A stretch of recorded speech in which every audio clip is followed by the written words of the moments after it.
There's a monster under my bed, and at my window there's a dragon. I accepted the challenge, it turned me into a savage. I broke a promise to myself again. I don't know why I am so vulnerable.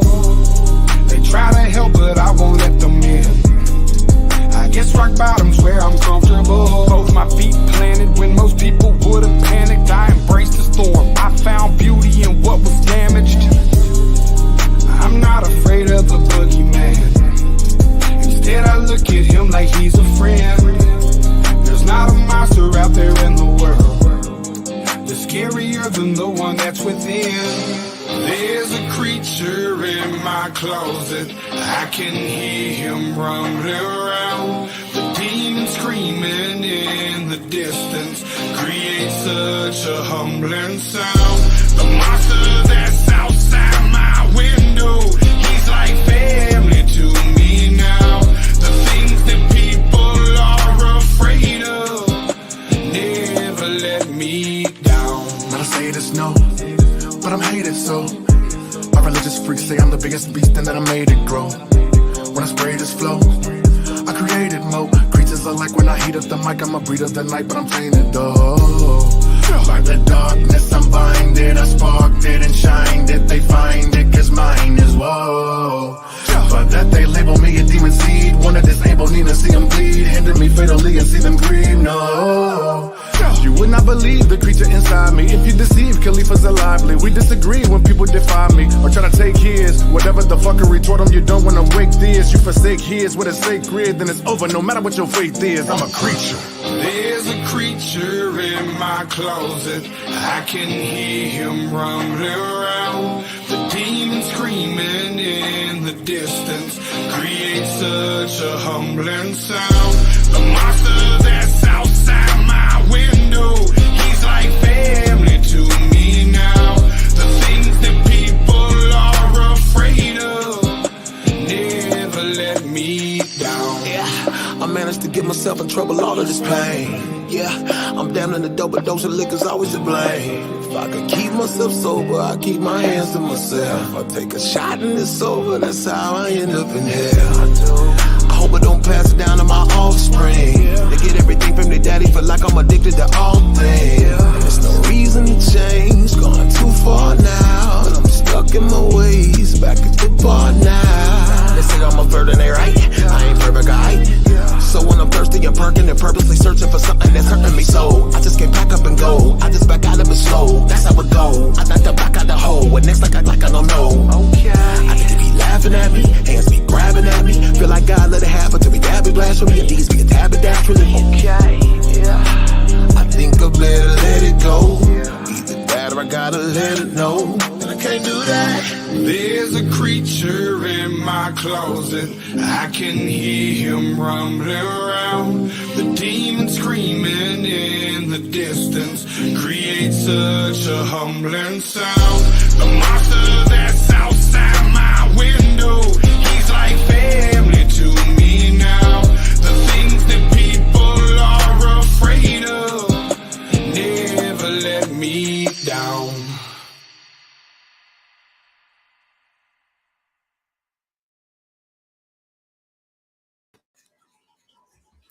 What's up, everyone? Can you hear me? Check, check, check. Sound check. All right, let me get this all set up here. Yeah, I haven't seen some of you in a long time, so welcome, welcome, welcome. I have something interesting today, something that was handed to me. I said, sure, I'll watch it. Never did I imagine I was going to get sucked into this. It's sort of a rabbit hole. A real interesting rabbit hole. I found it interesting. I'm not like somebody that goes on TikTok, but it's on TikTok, so I hope I can navigate the TikToks appropriately. I'm going to have to pull up the first thing. So the way I watched this and learned about it is watching a sequence of TikToks in order of when they were posted. It's about a really beautiful, stunningly beautiful young woman in Utah who appears to have a lot of issues mentally. Yeah, I'm going to just pull it up first. but she has a lot of victims, men and women. Let's see, where do I want to go first? We're not going to go to her page first. We're going to go to the order in which people are telling their stories. Okay, that's not the right one. We're going to pull up this one first, just so I can get to it. And like I said, I'm not so familiar with that, so please bear with me. That's the right one. We're going to go to this one and then switch. So really, in order to learn about it the way I did... Oh, actually, I have to make sure you can... Constance is here. Raz is here. I haven't seen y'all in a while. Army vet. Zepparella. Sapphire. Can I just get a confirmation that you can hear me? I'm sorry if you already did and I missed it. This is going to be interesting. This is a whole new character like we've never seen on YouTube. That's right. Like you have never seen on YouTube. I haven't seen anyone this bad on YouTube. I'll put it that way. Ever. As what you're going to see, in my opinion. And like I said, I started out watching this young man on the screen.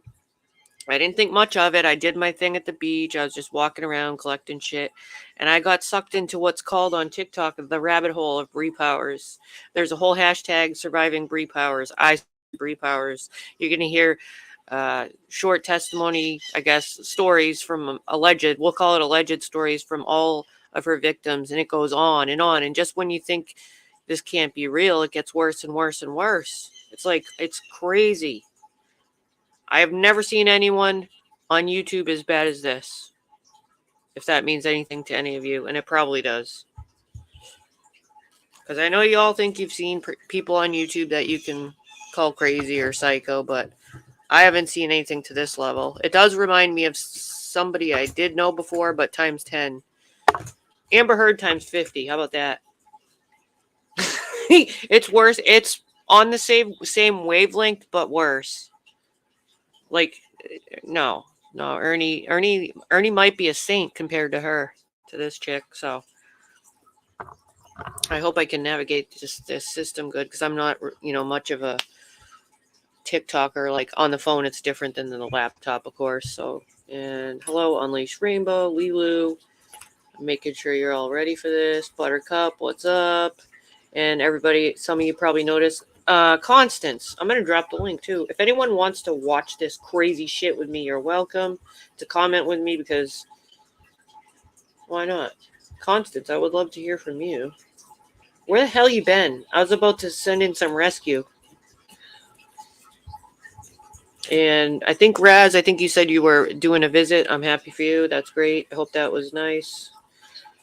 I feel it. Too Legit says, I feel like we should introduce her to Ernie. They could be jail pen pals. Well, she actually might. I felt like I should do this soon, because she just might jail soon.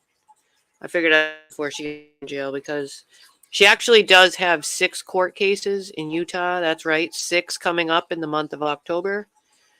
6 different court cases, and I do have the court website already pulled up that I can read some of them after you hear these people tell their stories.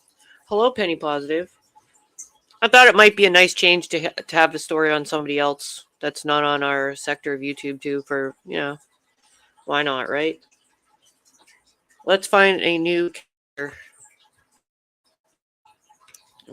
Well, okay, I think I said some. It's good to see you, Penny Positive. Hope everyone's okay in the fam. Oh, I also want to take a moment to, I hope everyone's okay from the storm. I know some of you got it pretty bad. I'm really concerned about a couple people, especially one that I haven't heard from or haven't seen on YouTube in a while, because I think in that part of Tennessee, the edge of Tennessee, there got some of the bad weather. And I've seen some of the pictures and video on YouTube of the mountain, the mudslides, and the river, and the flood river. It's just crazy. I've seen video of houses. I'm not talking about a couple, multiple houses in a line, like they were going down a kayak stream where they're all kayaking together, just one after the other, houses floating away, full whole houses from that. And I heard they got 40 inches of rain South Carolina, North Carolina got some of it, and Tennessee. I'm just concerned about people that live near the mountains and stuff. People we haven't heard from. If anyone's heard from Leslie, please let me know. We haven't seen her around. I just want to make sure she didn't get caught up in any of the mudslide. I don't know what region she's in, but it looked like on the map wise, geographically speaking, she could have got some of the flooding, and I don't know if she's close to the mountains or not. And other people I know, different states were affected, people in Florida. So I just wanted to say before I play all this, I hope that all of you guys are okay. Your families are okay. Yeah, because it's just terrible. I had no idea it was going to have such a devastating effect until I look around at other people, people on there with the weather channels, people doing explorations on the ground. And it's just pretty sad. Pretty sad that, and it's devastating really. And now there's another storm that hopefully will fizzle out and not be anything like that one. But it's like they just got all that flooding, and to have another storm come in and hit and do some more would be terrible. So there is one heading that way again. We probably won't know till Tuesday how it's the formation or what level it's going to go to. And then there's a couple more that out to sea that look like they're going to go north and not go to the Gulf side like that. But anyways, yeah, enough of that. I just want to make sure you're all okay and hope everyone, we're thinking of you, everybody that got affected by that. So yes. Now let's see, I can make this larger. Now, again, the way I was introduced to this woman, it's so crazy that I have to just start somewhere. Like, this is the way that I was introduced. There's a whole page, I SurvivingBrePowers, the hashtag. This person has a whole channel dedicated to everybody telling their stories of how they were impacted by this woman, because there's that many, and it just goes on and on and on. So I started at the bottom, the first post, and worked my way up, and that's pretty much how I got sucked into the rabbit hole. So I'm going to do this the same way to you. I might stop and comment here and here. Oh, I think I forgot to drop the link because I was thinking about the storm people. Oh, yeah, Constance moved. She might have some shitty internet. Oh, that's okay. She has railing internet. Yeah, you got to get that fixed. That's not going to do. So I'm going to play. This is the first person I started with, and you will listen to him, and then we'll just keep going up on the list. I've been working at this too long. I'm just going to try to Actually, I got to make sure you can hear it. I'm going to stop to make sure that you heard that, because we have sound issues sometimes. We're going to make this bigger. Could you? in one go. Yep. So recently my For You page has... Before I continue, just one person, let me know if you can hear the audio. Because I can start over. Sometimes when I pull up... Okay, just want to make sure. Here we go. Been about someone named BrePowers. If you don't know who she is, go look her up. She's crazy. She's psycho. Like the whole 1-2. Red flag, red flag, red flag. So this is an experience that I've had with Bree. A little backstory. I used to help manage a Vasa here in Utah County, and Bree would come in once every other month.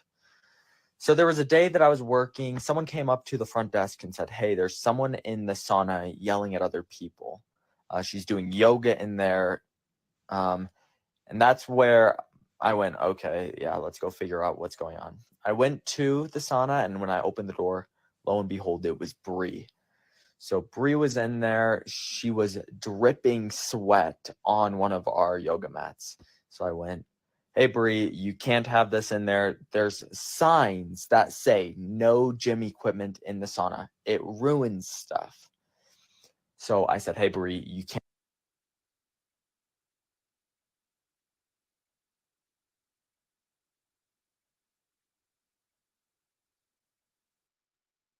have that in there." And she instantly started fighting, and she went like, "Are you kidding me? You're in here telling me I can't have this equipment just because someone came and complained to you guys."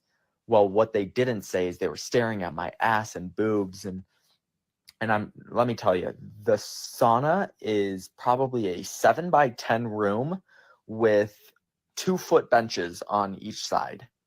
So there's probably 4 feet of space in between where people's legs are supposed to go, where people are supposed to walk, etc. But Bree is right there. I kid you not, her ass is in someone's face. So I'm thinking to myself, no shit, people are staring at you. You're not supposed to be in here doing this. Your ass is in people's faces. Like, Bree, what are we thinking? But I told her again, Bree, I need you to bring I asked her to bring the yoga mat out, and she was not having it. And I said, Bree, you need to come out. I need you to come up front so we can document what's going on, because I have told you you cannot have equipment in here. And she started freaking out. And she left the yoga mat in there, and I had to go grab it. And when I tell you I grabbed it, I could have squeezed this sweat out of it. It was nasty. And she started marching away. And as she's marching away, she's just saying anything she can about me. And we got to the front door. She didn't stop to like write a report with me, whatever. Fun fact, if you work at Vasa, look up BrePowers. There's a whole paragraph about her from me. But on her way out, she said something to someone, I believe, that I sexually assaulted her. And I went, oh, shoot, I need to write that down somewhere. And I think I gave that to my manager. But later that day, for those of you who might have seen it, she did post a TikTok about it. It's probably in her drafts somewhere, but my coworker sent it to me, and I wish I would have screen recorded it. But she went on this huge rant, basically saying I sexually assaulted her inside of the sauna. But the whole thing is on video. I had everyone kind of helping me. Also, there were probably 7 to 10 people inside of the sauna where she was doing yoga. So absolutely no space whatsoever, but she somehow managed it. But ever since then, I believe she's not allowed back in Avasa after that. But yeah, it was kind of wild. You can bet on me, I'll never let you down.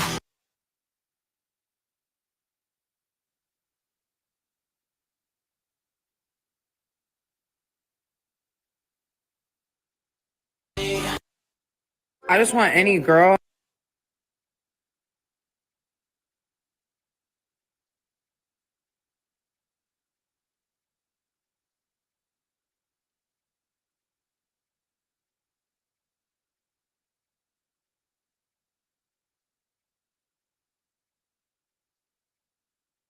I'm muted. All right, popcorn drinks part 2, but this is gonna be different. You see, I'm a very Oh, man. Okay, so I don't know how to navigate the TikToks very well, so I'm going to have to go all the way to the bottom because this is the whole page right here. I might have to break this up into 2 segments. I tried talking on my earbud and it went blank again.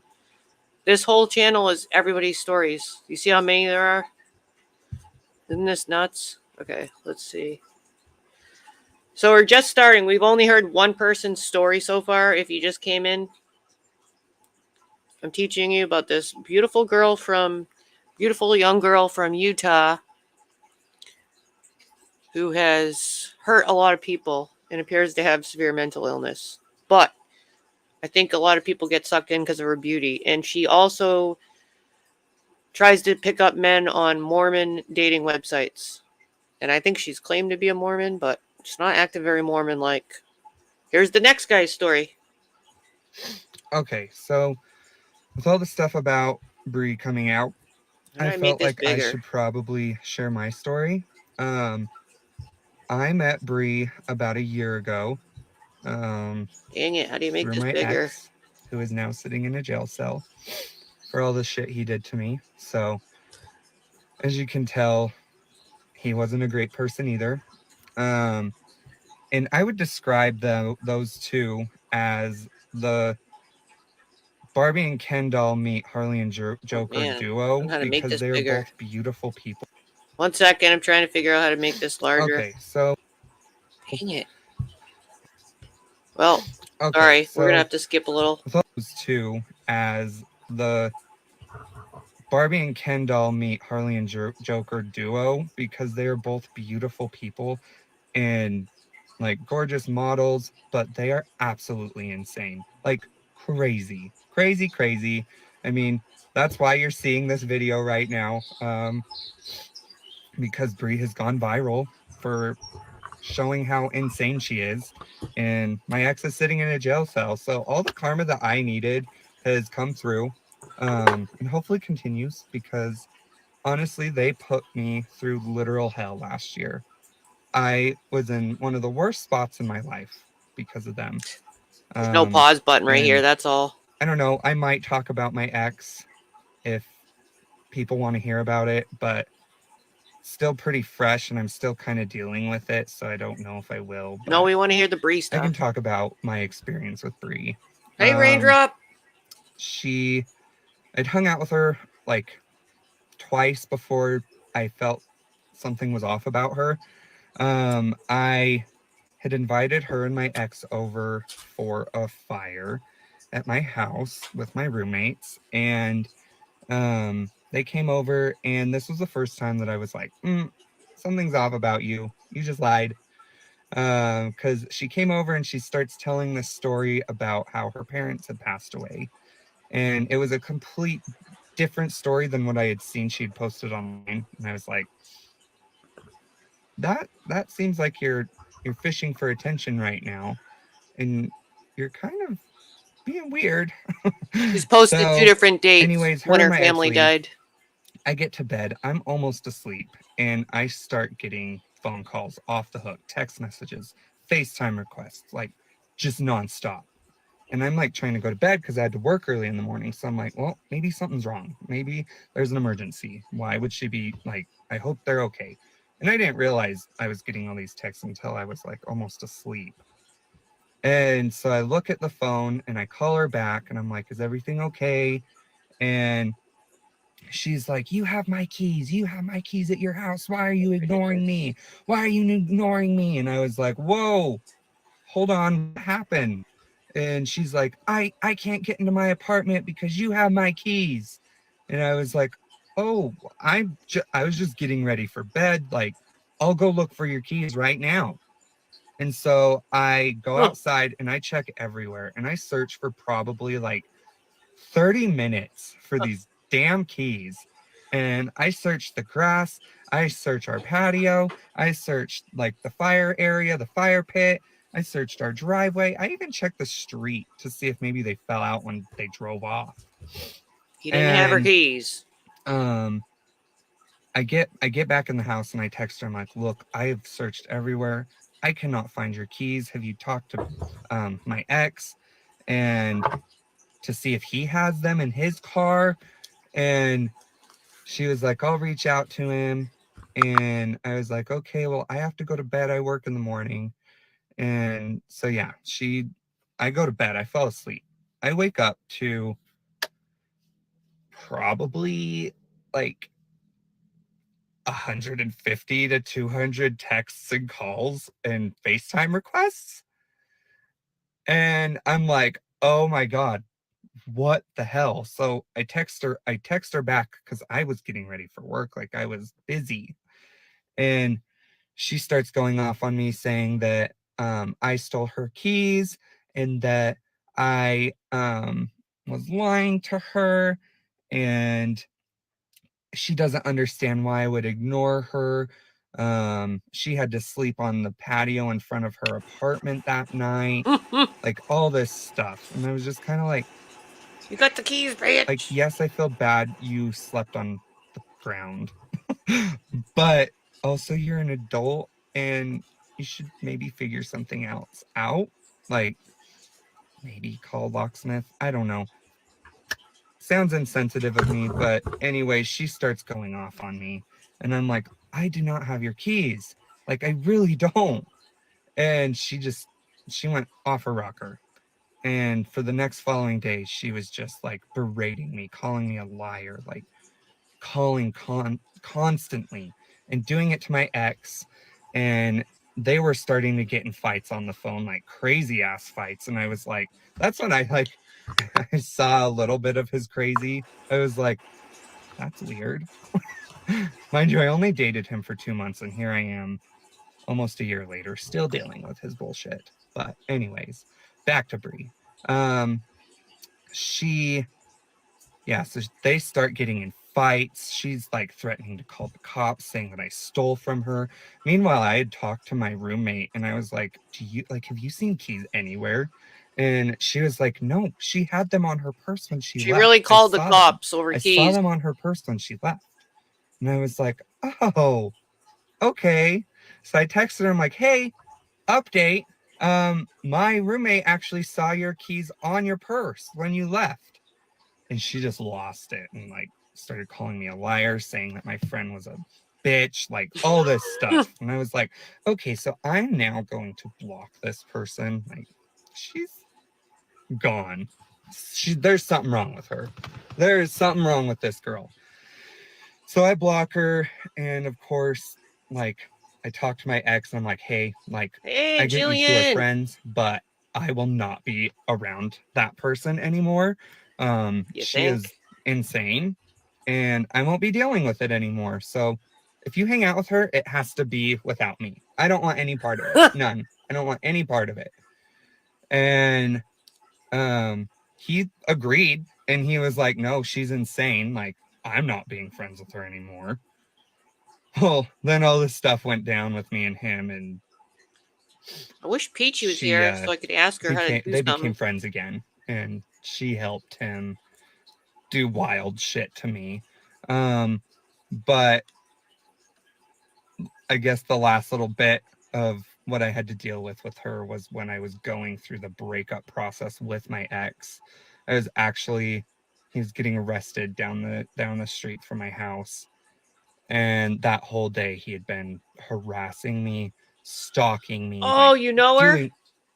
She went viral for being a psycho. And she then posted a picture of me on her Instagram and just started going off on me, telling her followers, her 20,000 followers. I want to make it bigger without the I'm words. This awful person, and I took her best friend, and I have no ruined pause him. Button here. And I knew he had issues, and I stayed with him. And now I'm putting him in jail when his life was going so good. Like, just lying through her freaking teeth.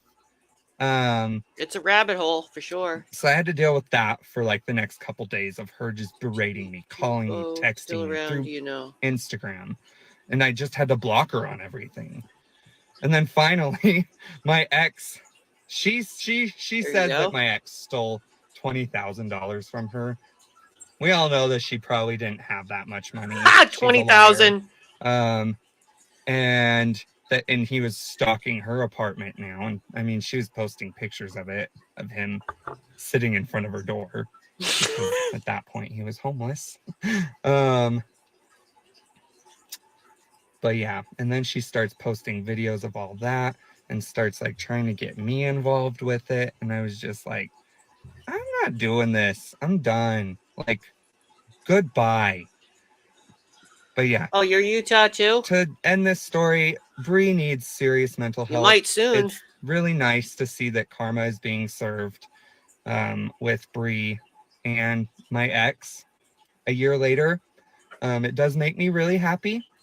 But yeah, that's kind of a shortened story of everything. I feel like there's more that went on that I'm just not remembering because there's so much that has happened to me this last year with her and her friend, my ex, that has been hard to work with. But yeah, unbelievable. We'll leave it with that. But yeah. Okay, so I really wish I could go back to the other view where I had a pause button. Okay. I don't know how to navigate this well. Okay, so also she... Oh, wait, let me pause that. Okay, so it's also alleged, the next ones could be traumatic to some of you. It was alleged that she had a full-term pregnancy. Some say 6, some say longer in the pregnancy. And this one says that she's claiming that someone kicked her in the stomach, but I've later found out by watching all these that wasn't true. But she was having a thing for some guy, and she thought if she got an abortion that this guy would want her if she took care of her baby. It's alleged that she traveled to Mexico because there's no way you're getting an abortion. This baby could have survived. Her pregnancy was so far along that, to me, in my eyes, I know everybody has their own opinion and I'll respect it too.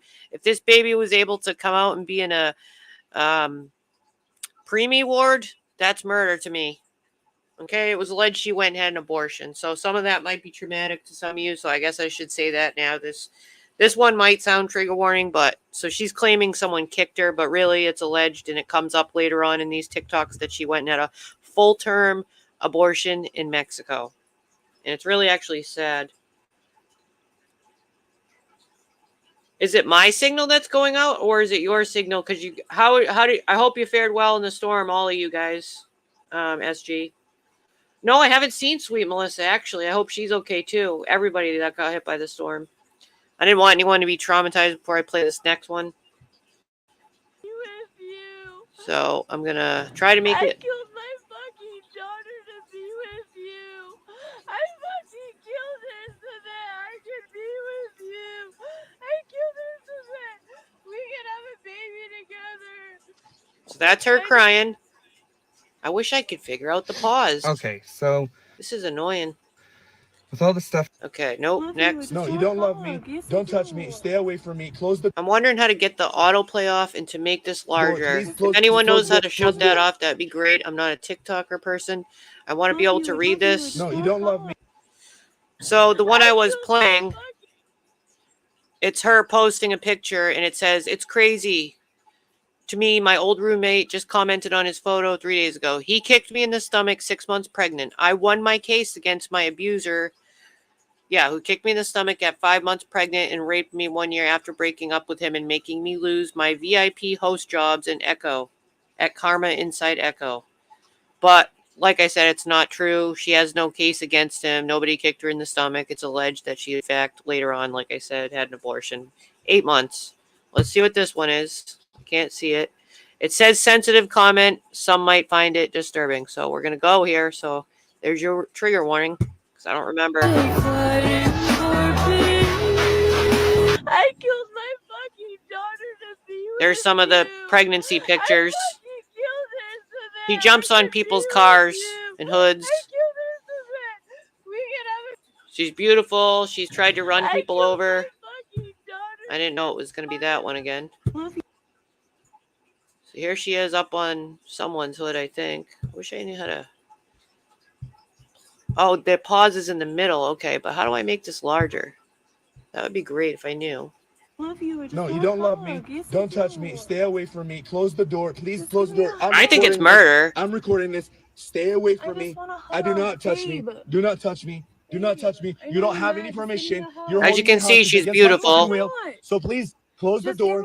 I don't want to give me a hug. Take off and cause bodily damage to you, and then you have to say that I fucking please get away from me. If you date her, run. Get away. You'll be accused of things. Hell, fuck, yo, what the fuck is wrong with you? Stay. You're disgusting. Stay away from me. Look, stay away from me, please. I got shit to do. I got people to see. I got places to be. Come inside and do the couples I don't have time for this. Just come and do the couples therapy. Look, okay, I'll pull over. Move aside. Move aside. Oh, there's the pause. She's saying, "Come do the couples therapy with me. Come do the couples therapy with me." And he's asking her repeatedly to get out of the car, and she won't listen. Close the fucking door. I'll get in the car with you so I know. Hell, fuck no. I'm getting anxiety. No, I'm not actually coming. What the fuck? Leave. Come What the to fuck? the therapy. Come to the therapy. Give me a hug, babe. Give me a hug. Babe, please. I just want a hug. Look, I'm trying to keep you. I'm keeping trying to look. Why are you being like this? Because I'm not babe. You are, babe. I'm not your boyfriend. I'm not your husband. I'm you not are. Your boyfriend. I'm not. You are I'm my not boyfriend. Husband. We're not engaged. Stay away from me. Stop. Stay away from me. Stay away from me. You just choked me. Oh, liar. You're choking yourself, you fucking liar. No, Stay I'm away not. from me. You just Stay choked away me. from me. I'm pushing you back. That's why you conveniently turned the camera the other way. Oh, So you could fucking choke liar. You fucking liar. You're... Yeah, so she makes all kind of accusations, as you can see. You just choked me. Next. Some of them I'll skip if they're just text. Ruined my birthday. You're making this about you. guys are the ones that ruined my birthday. Like, I literally can tell my bishop about this. Like, this is so upsetting. Because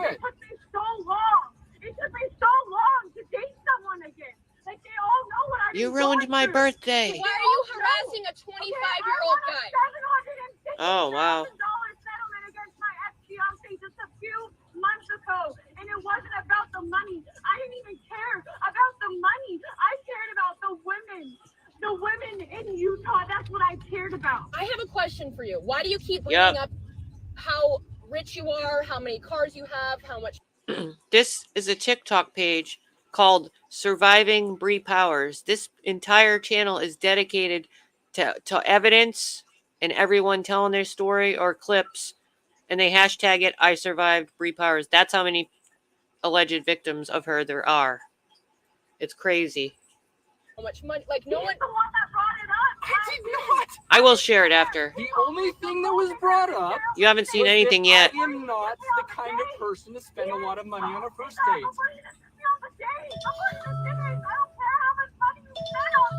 He does not even know you. Oh, I'm gonna have to take care of my phone. I just wanted to be treated with respect.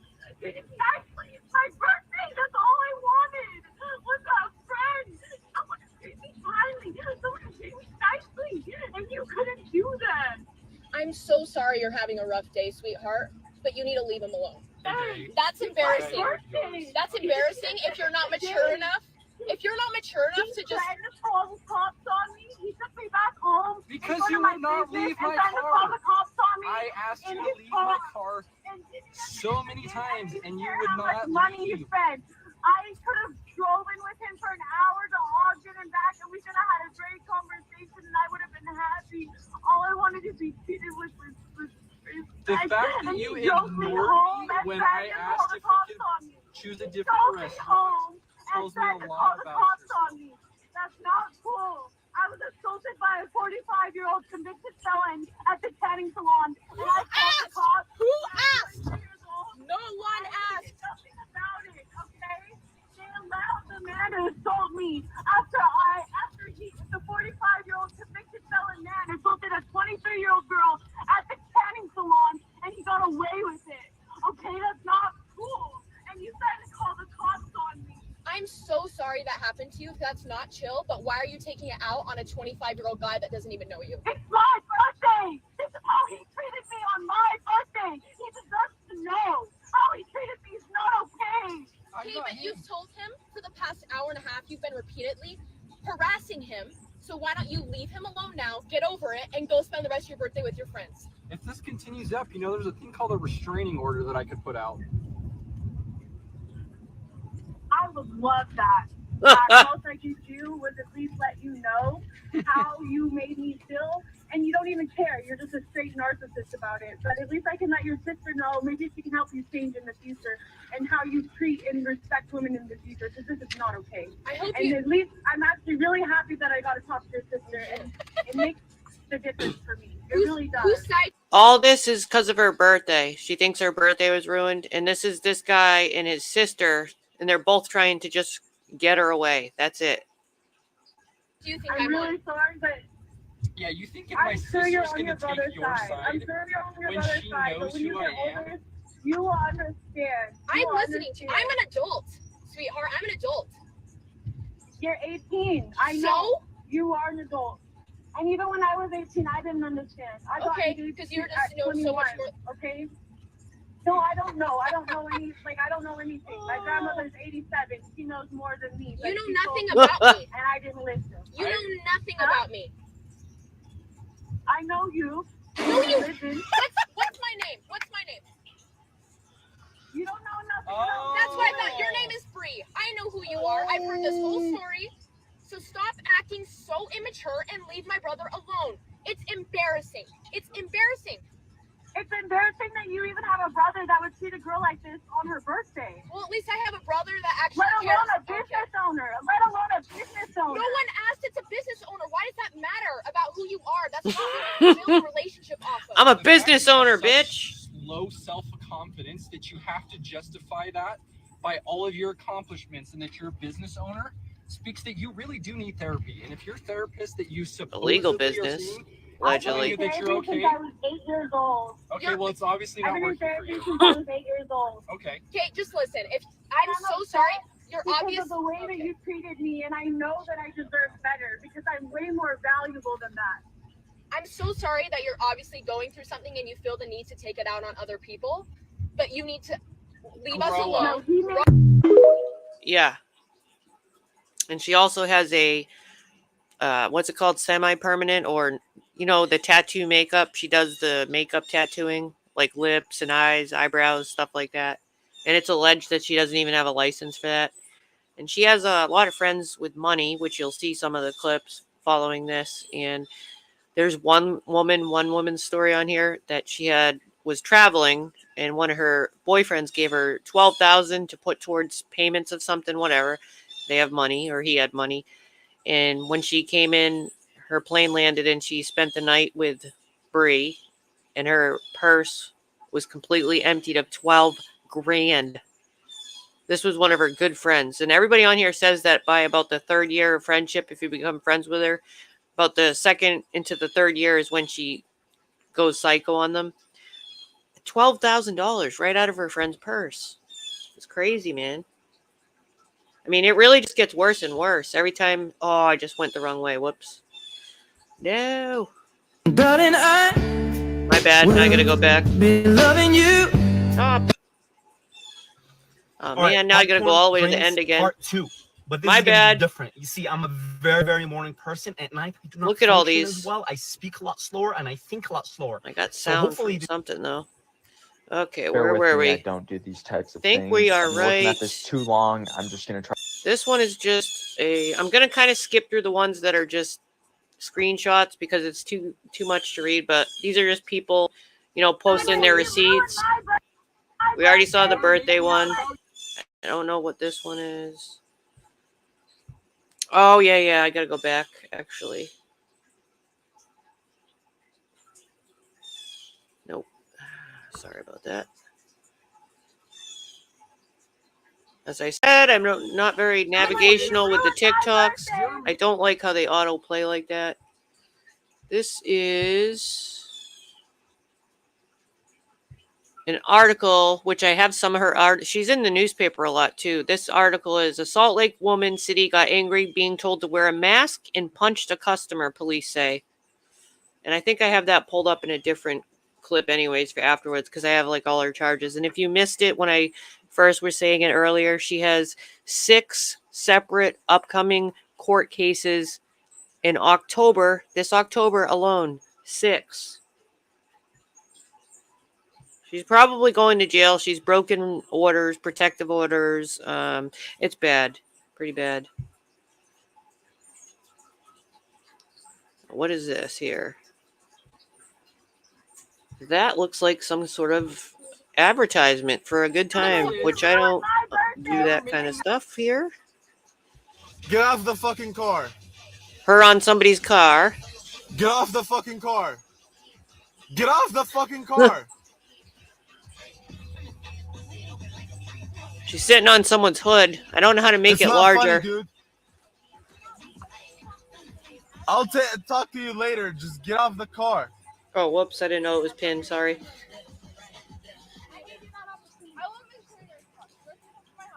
It's kind of dark, but I hope you can see that. She's right on somebody's hood, refusing to get off. And at the bottom, they threw in a little thing on TikTok. Participating in this activity could result in you or others getting hurt. Good job, TikTok. Oh my God. What the hell? Why did it go to that sex advertisement again? If that's what that is.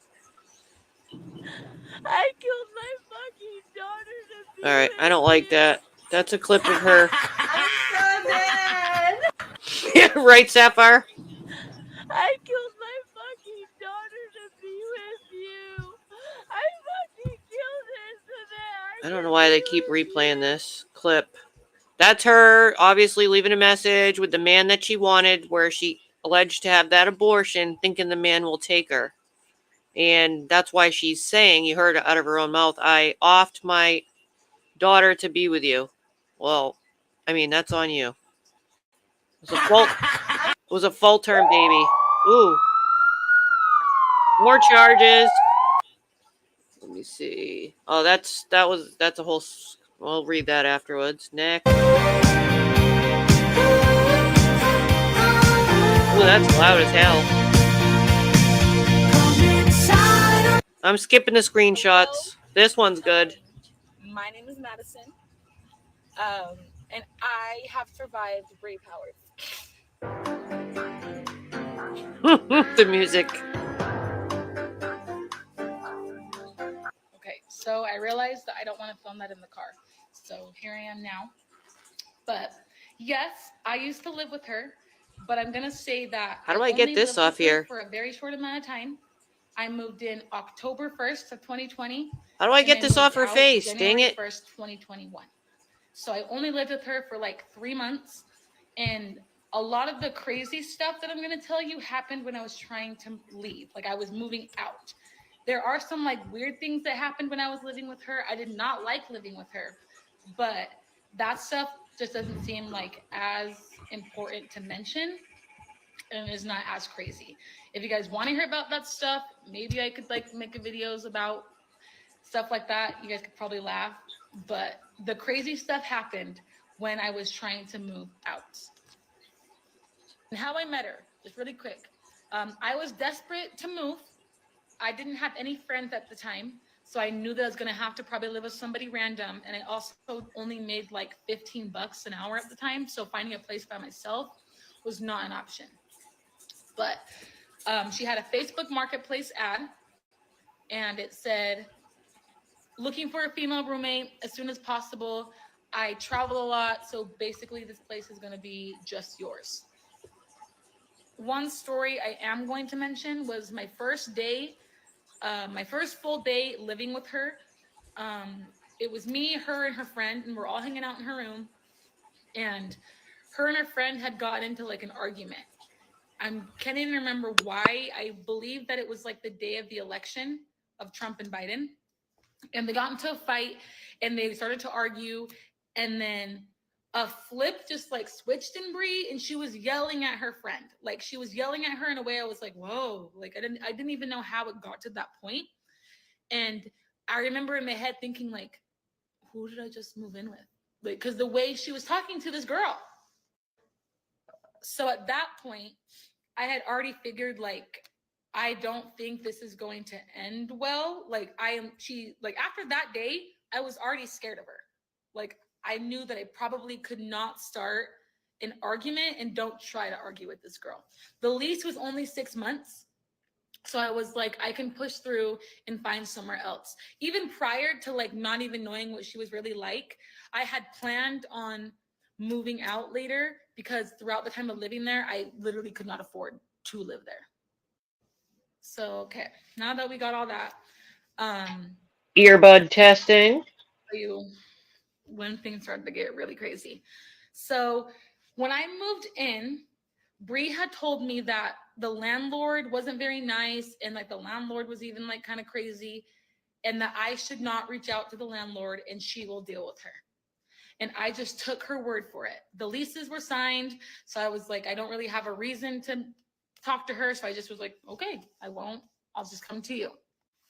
Okay, so there was this one time me and Bree were hanging out, just talking in her room, and then she just mentions, oh, also, the landlord texted me today saying that she's going to raise the rent. And I'd only been living there for like a month and a half. I already was paying a lot of money, so I was like, really? And I said, I can't afford it if she raises the rent. I can barely afford the rent that I'm paying now. I said, I can't afford to pay it. And she said, okay, don't worry about it. I'll deal with it. And I just said, okay, but I was still going to worry about it. So keep that in mind. And then on January 1st, the day that I basically moved out, I was at work. And I get a text from the landlord, and she texted me and was like, hey, so I've been trying to get a hold of Bree to see if the washer and dryer got fixed, but she won't text me back. Did it get fixed? I said, yes, it got fixed. And then since she was already texting me, I just asked about the rent raise. So I said, hey, I've never done this before. Are you allowed to raise the rent when I just barely signed on this lease and then I've only been living here for a month? And I just said, I already am having trouble paying blah, blah, blah, blah. if I could not pay this much money. Like I would have to probably get out of the lease. And she texts me back and she says, she explains to me why she can raise the rent or whatever, and not whatever. Then she says, but why are you paying that much money? I assume that you don't have the master bedroom upstairs. So I'm not trying to start a fight with you two, but that doesn't make any sense to me.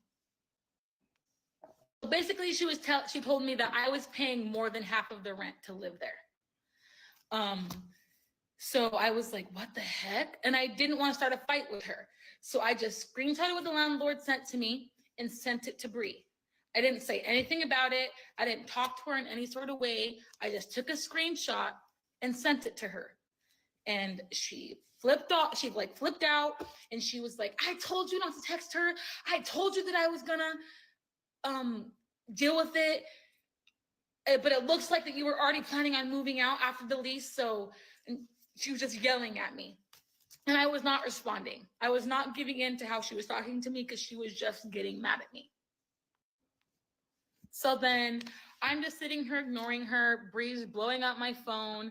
She's telling me that I have to pay her like $490 in utilities by like Tuesday, or she's gonna call. I don't even know. She was like just threatening me, like, and telling me to pay her this much money. And everything she sent me, I screenshotted it and I sent it to the landlord. I did not talk to her. And the landlord was like, is she really trying to say that half of your utilities is $494? And I just was like, yeah, I don't know. I'm talking to the landlord and I was like, I'm probably going to have to move out. I'm going to have to break the lease that I signed with you. I'm so sorry, but I can't live there. Because I had left work because I knew Bree wasn't home. And I called my sister and said, can you please come and help me get my stuff? Because I wanted to get it when she wasn't there. Because you guys have seen how she acts. If I would have gone there while she was there, she would have pulled out her camera, probably filming me and all this stuff, and I wasn't going to deal with it. And the landlord was really nice, and she was like, yeah, I totally get it. You can break the lease. That's totally fine. And then I asked, because I had signed 2 leases, and one of the leases I paid $200 for. So I think I asked, like, is there any way I could get my $200 back? And she goes, what $200? And then I said, the $200 that I paid with the lease. And then she goes, send me the lease. I think, if I'm remembering correctly, that's how it went. But I don't even care. I sent her the 2 leases. The one lease that Bree had sent me where I paid $200 was a fake lease. It wasn't real. He had got it like off the internet and like changed things on it. So I paid $200 to a fake lease that I was not going to get back. This girl has been making me pay half of the rent for no reason. And I was like, she had seen me crying every day about how like I just couldn't afford like to live. And she literally still did that to me. So anyways, I go and get my stuff. And the only thing that I couldn't get at the time was my bed frame and my mattress. And then I was going to come in on a different day to like carpet clean, deep clean, and then get my bed. I had plans to do that. So I tell the landlord that I got all my stuff. And I said, I had just paid rent today.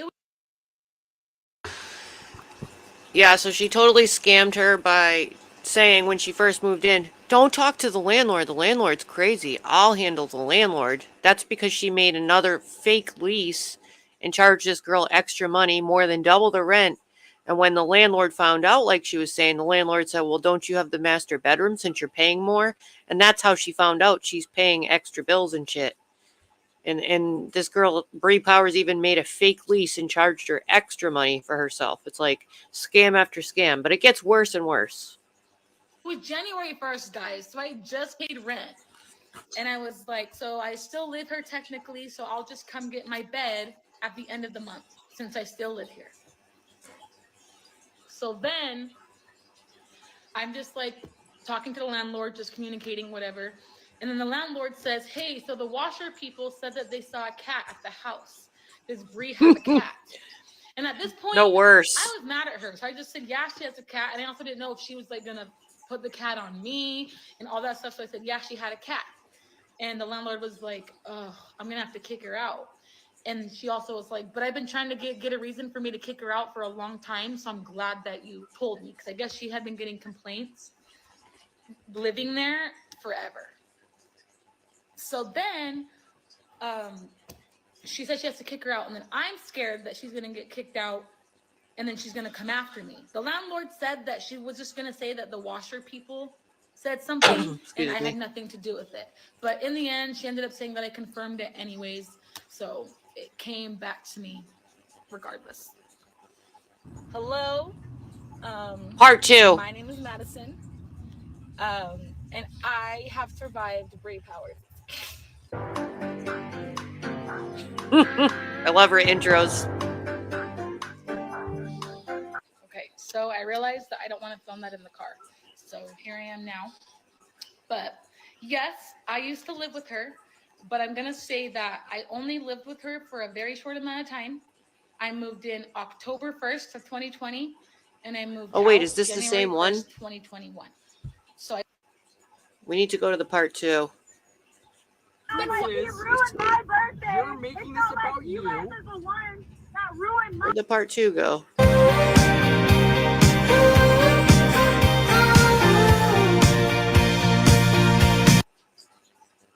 Oh, you know what? I think it's further up.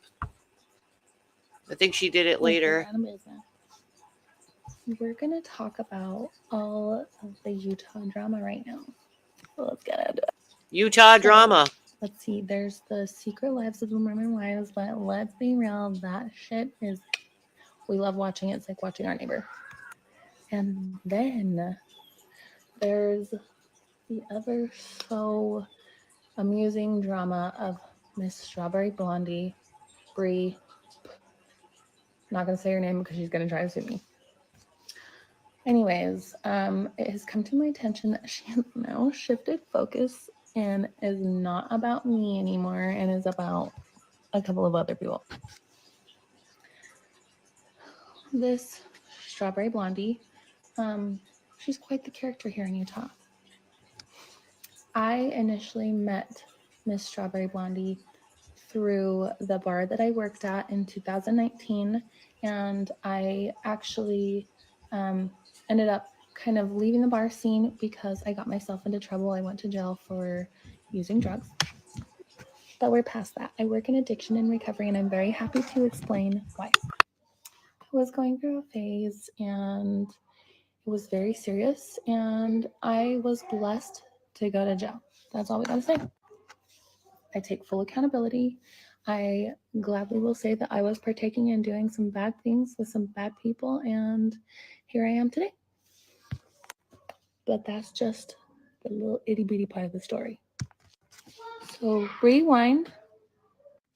2019, I worked at a bar called Button Up and Button Down. I met Bree through there. Nobody liked her. They always said that she was weird or she had a lot of drama or this, that, and the other. So of course I felt bad and I wanted to kind of befriend her because I felt bad. I'm not the type of person to just like jump on a train and be like, yeah, I don't like you either.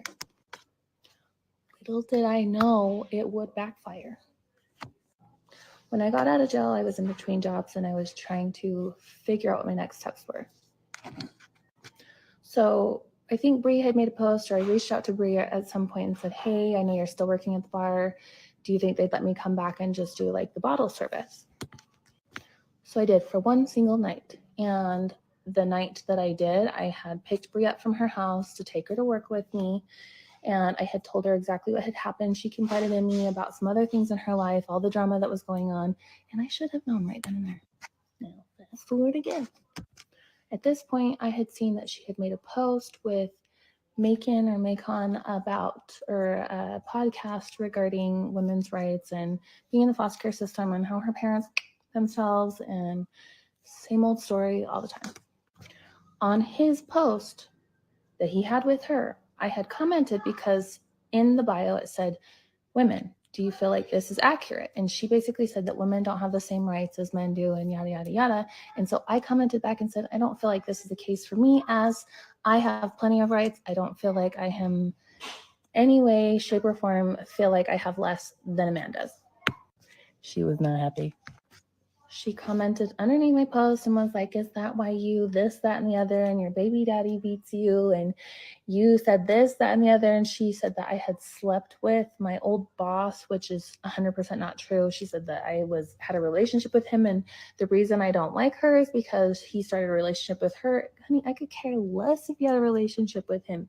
He was just a nice person that helped me get my life together, gave me a job. That's it. She just kept going and going and going and going. Well, fast forward even more.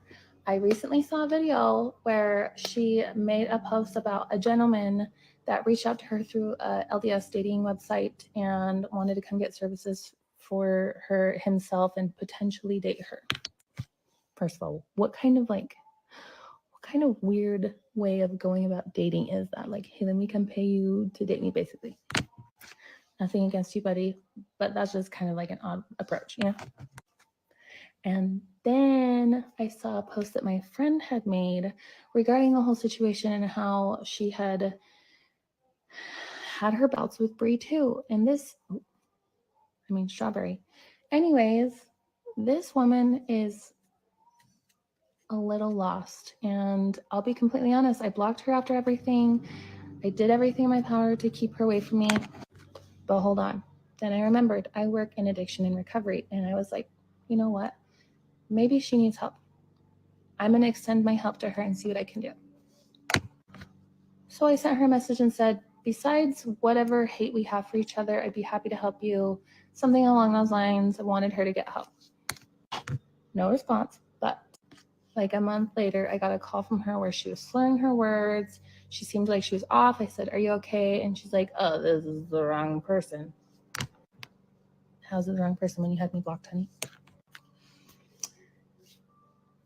I think she's past the part of helping. This woman needs some serious counseling. And it's unfortunate because she tries to use other people's problems against her. She'll try to sue me probably and everybody else in the state of Utah. She needs help. And the best way to do it, call this mama damma out on her bullshit. Seriously. She needs some real TLC on that up there. But just thought I'd put my 2 cents in just in case anybody else runs into her and sees her page and is like, oh my God, she's so cute.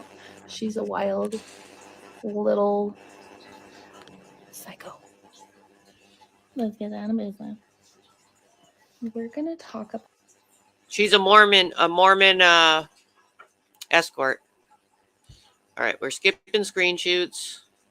That'll take too long. How was voted just doing the videos. We shouldn't be bashing on her as much as we are. Hey guys, so I made a video and for some reason it got taken down. So I'm gonna try to be real short on this one. So there's this guy right here is trying to encourage people to have a more supportive approach towards Brie. Because he said that he had an experience with Brie as well. But it's not really productive to send hate, towards Brie, and that it's more helpful to have a more loving, supportive approach. Good luck with that. It appears like she's not really mentally there. She needs a lot of mental help. Okay, so first off, I want to say that you spending 10 minutes in a car with Brie is not equivalent to other people's story where their whole life got turned upside down by Brie. Okay? Allegedly. So I don't really feel that because, you put out 3 videos and you talked to her on the phone and she kept harassing you on the telephone, which you were still safe in your own car. I don't really think that you would be the spokesperson to tell people how the approach needs to be on handle the situation, like with Brie, and that we need to do this approach or whatever. Like, no, like, I don't really feel like it's your place to tell you the truth, considering you, yeah.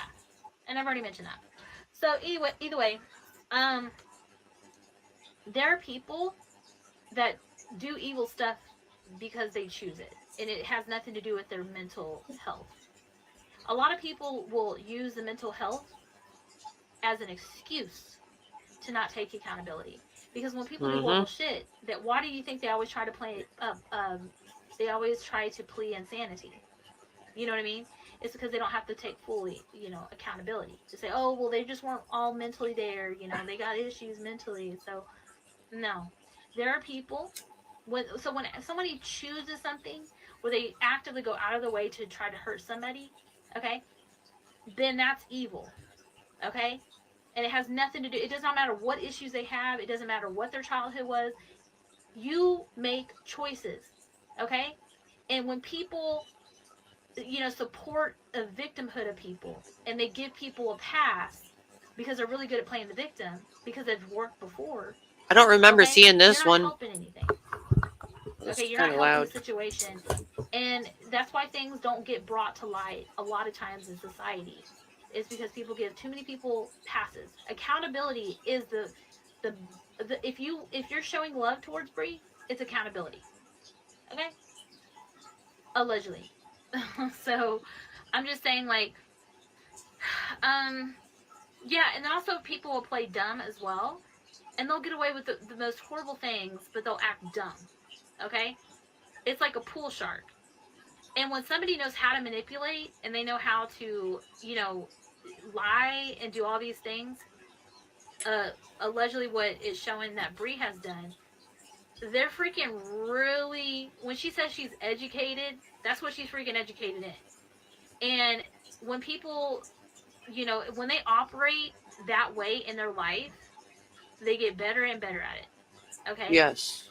And so accountability is the only option. And insanity, oh, that person's not on mentally. No, that's not accountability. So really, there's no excuse. And there's no excuse for other people to support that approach by letting things just fall through the cracks because, oh, you want to be, you want to show love and support and all this. No. Anyway, that's it. You'll have a wonderful day. She probably got so far too because of her looks. We shouldn't be bashing on her. No, absolutely not. If you haven't heard Courtney's story, I would encourage you to go watch Courtney's story. The thing is, people will do the most heinous shit and they'll blame it on their mental health. They will play the crazy card as a form of manipulation. Okay? So a lot of people will allow the most evil shit. We've seen people do this. To just, run through the cracks because they think, I do think, they have. I do think a lot of it with her looks has gotten her so far because she's so beautiful. I don't remember this chick talking. I don't think she's an actual victim. Mental health issues. Absolutely not. There are people that choose evil shit. Okay? So now, what the things that she has done to people is not going to be pushed under the rug and people are going to talk about it. Okay? I think she's here, Kimmy Kims. So anyway, you do you. I appreciate you, posting the videos that you did, but that's not anything compared to what she did to Courtney. Courtney's coming up. That lady is freaking dangerous. BrePowers is freaking dangerous. She tried to run a woman over with a car. She tried to end her freaking life. She's tried to run over multiple people. And some of the people with this psycho stuff she's talking about, she'll leave them alone for 2 to 3 years and then fuck with them again. If someone gets hit by a car, they die. So absolutely not. I'm not going to accept this pacifist attitude towards a psychopath. Absolutely not. Keep talking. Keep sharing your freaking stories. The word needs to get out. Next.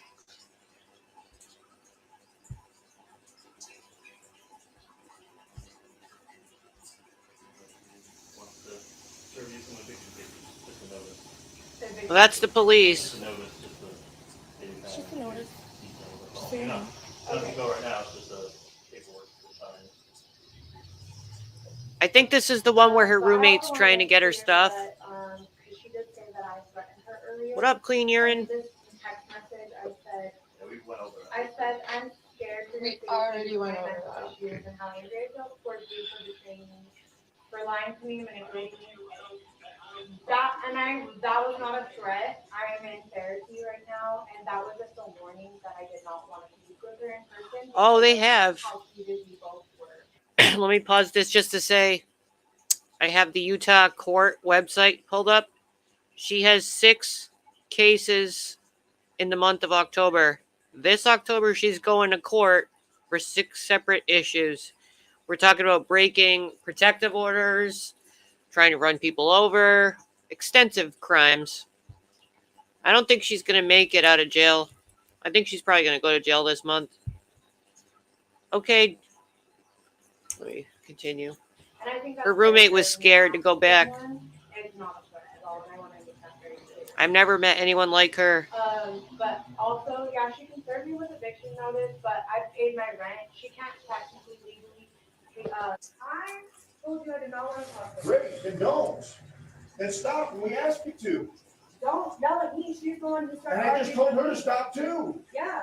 So stop. She's still going. She stopped. I'm the one that's minding my own business working. And you called us back in. Yes, to talk to you, Okay. not to her. Great, then stop talking to her.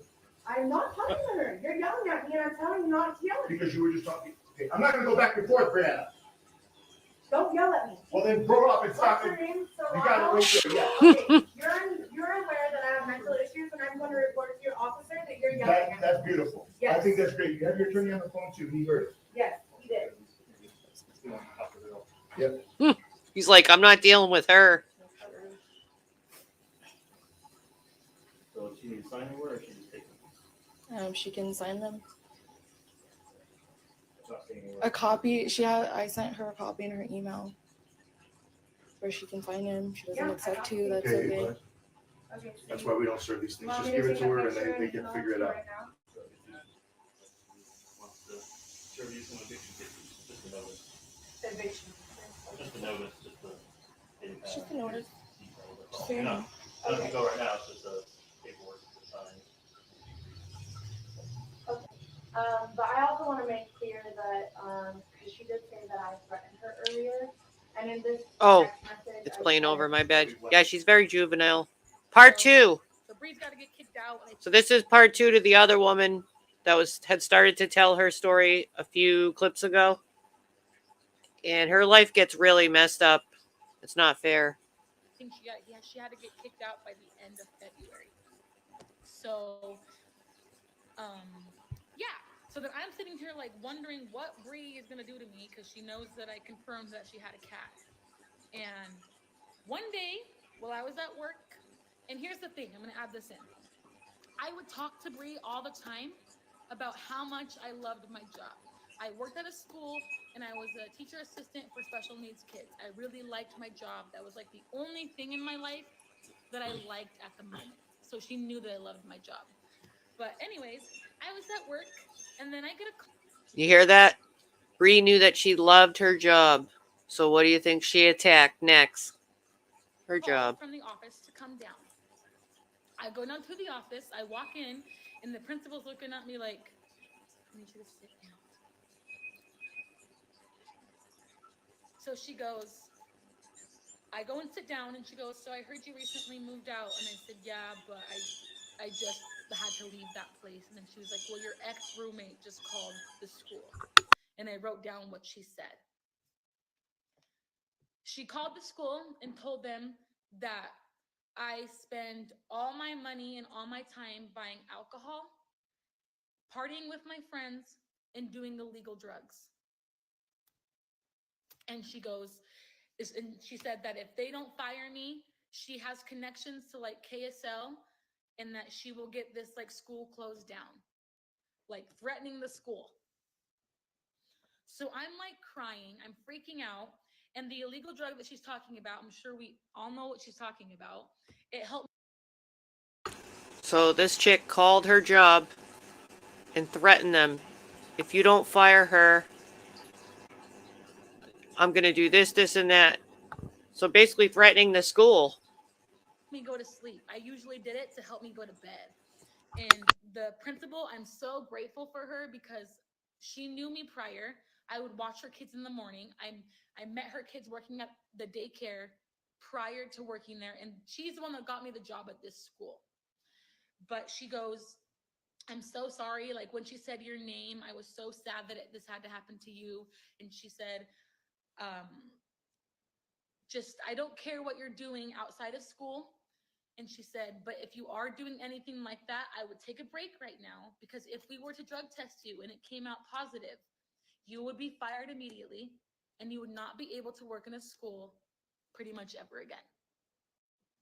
So yeah, and then that pretty much was like it. She was just saying like, yeah, I party all night. I spent all my money on tattoos and alcohol and partying with my friends. So it's just funny because I always talked to her about how I had no friends. So what friends was I partying with? And the tattoo she was talking about, I had gotten a tattoo because I got Christmas. It doesn't even matter where I got money from. I had enough money to get a tattoo, and I had not gotten something for myself in a minute, and I wanted to do it, and I could still afford rent, so I didn't care. So then time goes on. I'm just talking to the landlord. Like I said, I never talked to her. Even after that, I didn't confront her about it or anything. And I think that honestly bugged her because I didn't give in and I didn't get angry with her, because what would be the point to get angry with her? But I would just talk to the landlord. The landlord was telling me that her and Bree got together and Bree brought her lawyer. And I'm pretty sure it wasn't even a real lawyer. Ah, thank you for that. I didn't know that. What a crazy bitch. Even the landlord was like, I don't even know if it was real. So time comes for me to come and get my bed. It's like the last 2 days of January. She texts me and goes, do you need to come get your bed? And I said, okay, can come tomorrow. I'll be there tomorrow to come and get it. I didn't give a time or anything because I still lived there and I knew the garage code. So I was just going to come. So I get everyone to come help me to get this bed. I have people with me because I'm scared to go with her to go to that house by myself. She told me okay the night before to come. So I come, I type in the garage code, and it's not working. She changed it. So then I'm trying to call her over and over and over again. I am texting her. I said, hey, I have people here to get the bed. I'm trying to get the bed. She's not answering. So then I'm sitting there just waiting for a second to see if maybe she'll call me back, maybe whatever. She texts me some fake, the fakest formatted text ever, sorry, I'm out and about right now. You didn't tell me when you were gonna come, so how was I supposed to know you were there? And then I think I was like, okay, but I thought I had the garage code. And she said she doesn't feel comfortable with me strangers being inside the house. What? First of all, I want to say I think that was legal there. This girl is technically still on the lease. She still was on the lease of the month. So I don't think she had a right to change What do you think the garage code. She was scared of you. And she is just refusing to give me the garage code. But I did not want to be there when she was there. So at that point, I texted the landlord saying, she's not letting me in. I do not want to be here when she comes. I was like, if you want to just throw away my bed, get rid of it, this sucks, but I'm not dealing with it. And the landlord's like, okay, if you really don't care about it, that's fine. Just blah, blah, blah, blah. So then I text her saying, I texted the landlord, I'm leaving my bed there. Do what you want with it. I don't care. I'm not coming back when you're here. And then she was like, you're going to come and get your bed. Da, da, da, da. And I was like, no, I'm not going to come get my bed.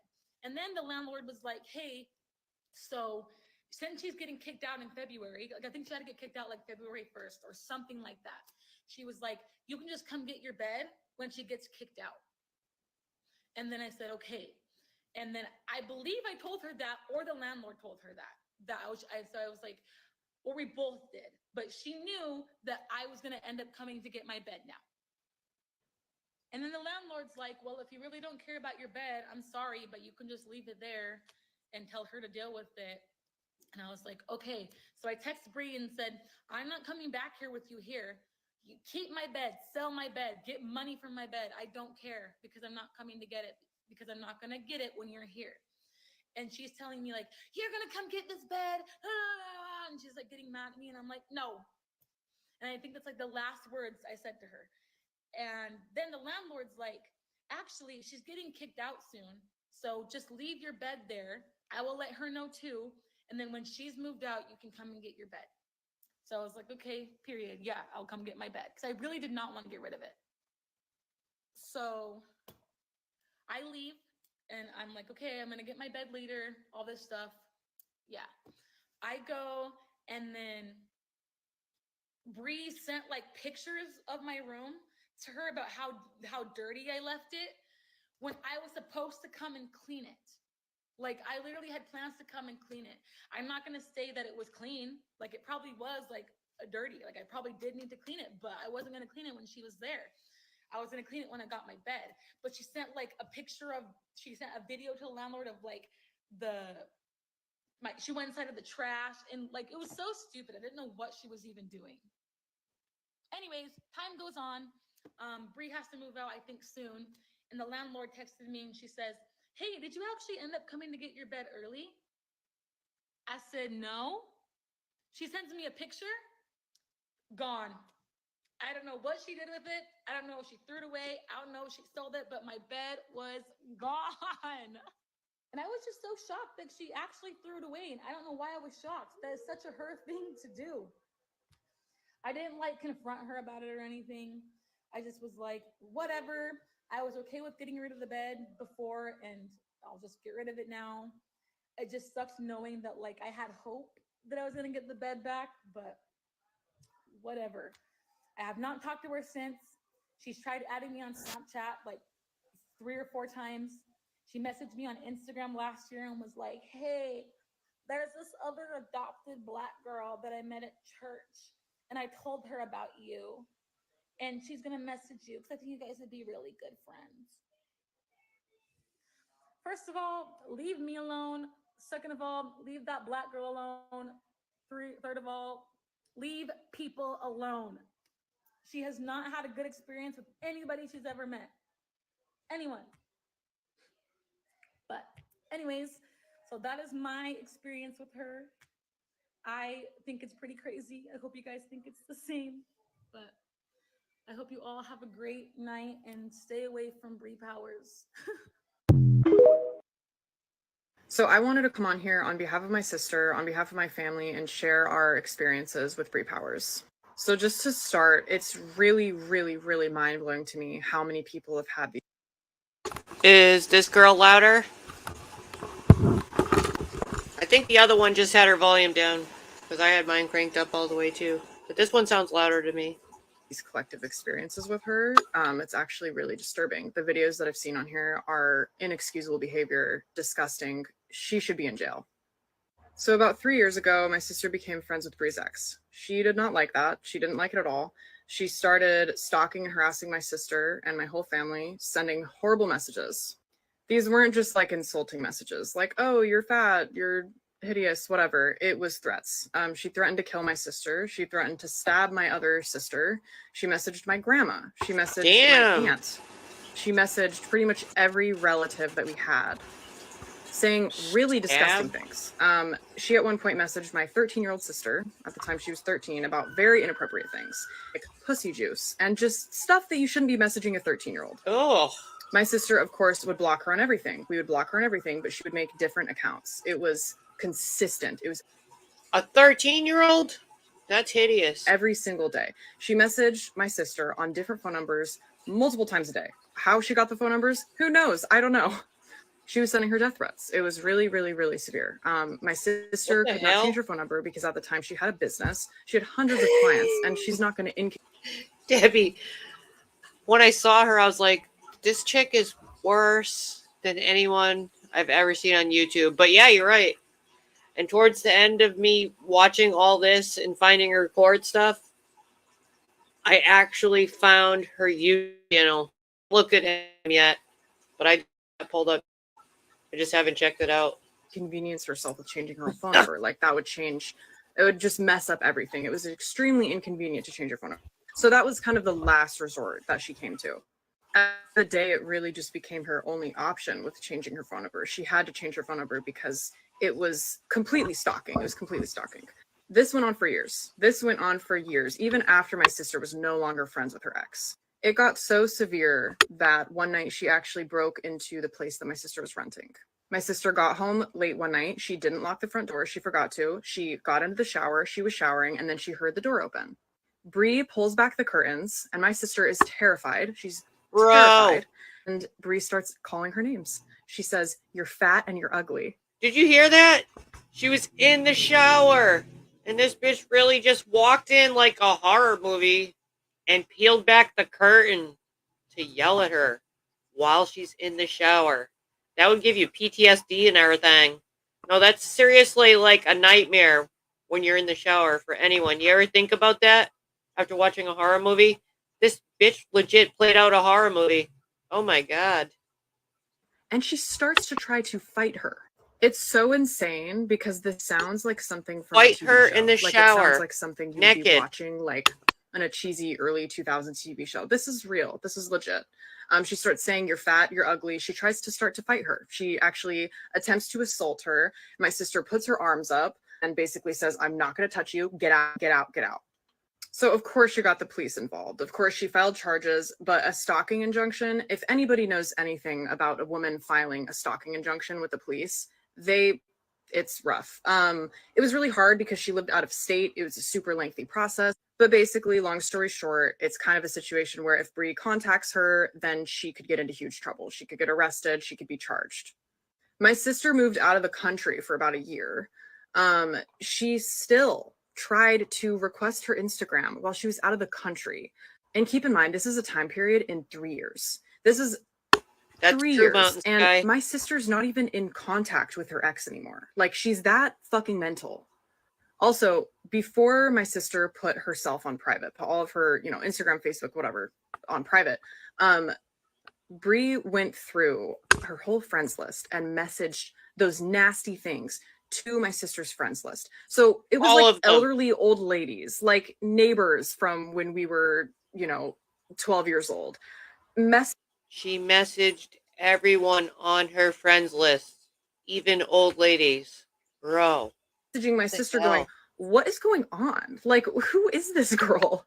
So it really sucks because obviously when you're stalked, it's like you're constantly watching your back, and it's just not something you really want to speak up on, especially on Now social that's media. real So stalking. the fact that this is all happening now and sort of like trending and people are coming out is super, super important. And I really think if you have had an experience with her, you need to contact the police because she is very mentally unwell. It's not like a joke. I mean, she's very mentally ill. My own personal experience with her was basically me living, like, I live in California. I don't even live in Utah anymore. Everyone's coming out now. And she would their basically story. make fake Facebook accounts trying to contact me about my sister. It was crazy. And of course, my sister's like, screenshot everything. I'm trying to file a stalking injunction, whatever. It just sucks that honestly she hasn't faced any real consequences to my knowledge. Like, I don't really know Not exactly yet. what's going on with her. Maybe soon. But to my knowledge, she hasn't really faced real consequences. I mean, the TikToks that I've seen, the things that she's done, she needs to be charged. She needs to be behind bars. I don't know how she is out doing what she's doing. It does not make any sense to me. It's just really horrible too, because on my sister's wedding day, okay, she contacts her fiance on their wedding day. I don't know if she knew it was the wedding day. I don't know if it was a coincidence. She probably did somehow. I don't know. Basically sending her a TikTok video that she made about her, slandering her name. This is on her wedding day. She's getting her hair and makeup done, and of course she just has to come in and try to ruin shit. This is a very condensed version of the story. Like I said, it went on for 3 years. That's horrible. It's really scary. It's really horrible. And I'm sorry to anyone who has ever come in contact with BrePowers because she's crazy. So I wanted to come on here on behalf of my sister, on behalf of my... Damn. It's like Bree on your wedding day. Oh, this girl. This one was bad. And I live in Salt Lake City, Utah. I've recently watched the videos about BrePowers. After that, he's the only victim. I think this is another one that the volume's too soft. This sucks. Oh, this is the short one. She has other ones, though. All right, this is only 52 seconds. I can't turn it up any louder. I personally have been a victim of BrePowers, and I have my own story to tell and share, but not right now. It has to be in parts because I've known her for years, and I just want to tell my side of the story so you really all know who she really is, because I know a lot. I don't want to degrade her, I don't want to belittle her, but I think it's time that people start speaking up about people who take advantage of people, use people, and then act like they're the victims. So I will make a TikTok. I hope you all tune in and watch it about what she did to me. Thank you. So we really couldn't hear that, but she's basically saying she's going to make some TikToks and tell her story.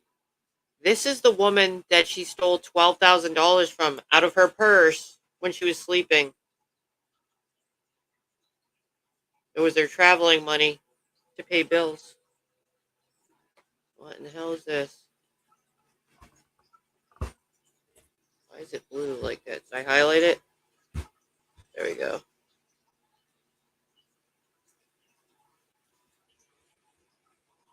That's her. She doesn't look crazy or anything to me. She's saying in this, I blew this guy's business up from nothing to 100,000 in one day. I don't think there's anything to play, is there? Or is it just a picture? Yeah, maybe. Just a screenshot.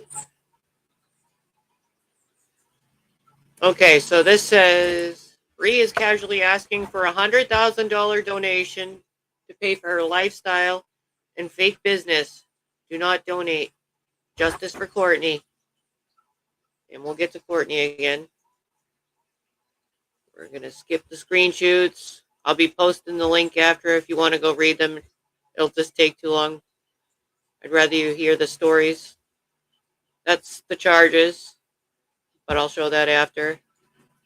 To protect from the UV light that is processing the gel, and then this is a gel that's vegan, and then I just place this in her mouth. And is it in a tray? It's the gel is the whitening gel, goes in a tray, and then That's not one of the dramas. It says videos that got removed.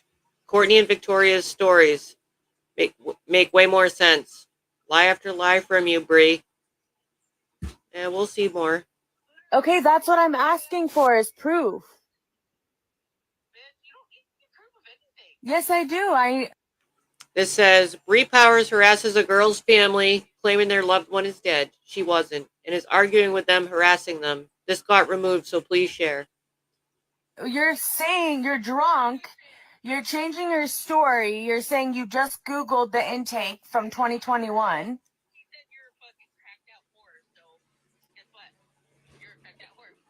Okay, I've never taken crack in my life, but you're drunk. I'm sober. I'm a business owner, and it sounds like you're at a party drunk. Rosalie personally kicked you out of my home, and I'm asking you for proof that she's alive, and all you're doing is threatening me, so... Proof of life? Jeez. Okay, and I'm asking you for the emails. I just explained to you I'm trying to provide closure to me and all of our friends. Okay, where's the proof? I'm asking for the emails. You're all you're doing is threatening me. You can't provide proof. Yeah, she's my sister too. She kicked you out of my house. She kicked you out of my house.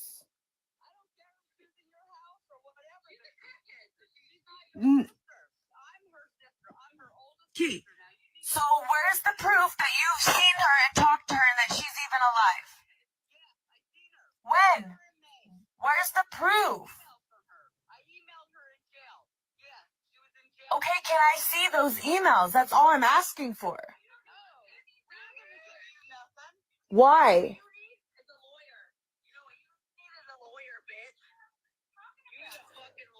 So you're just claiming things and you have no proof to back it up.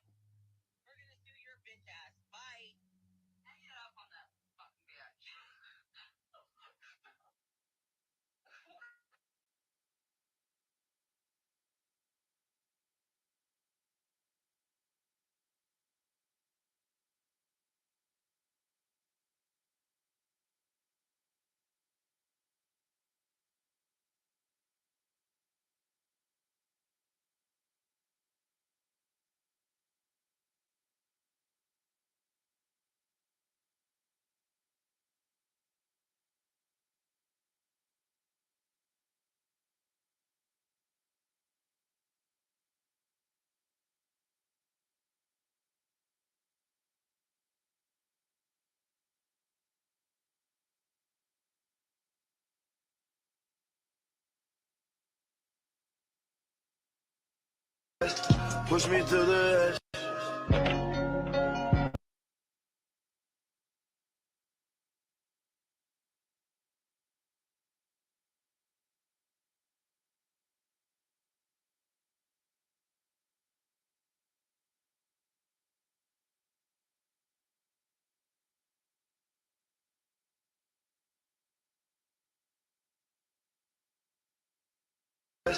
Push me to the edge.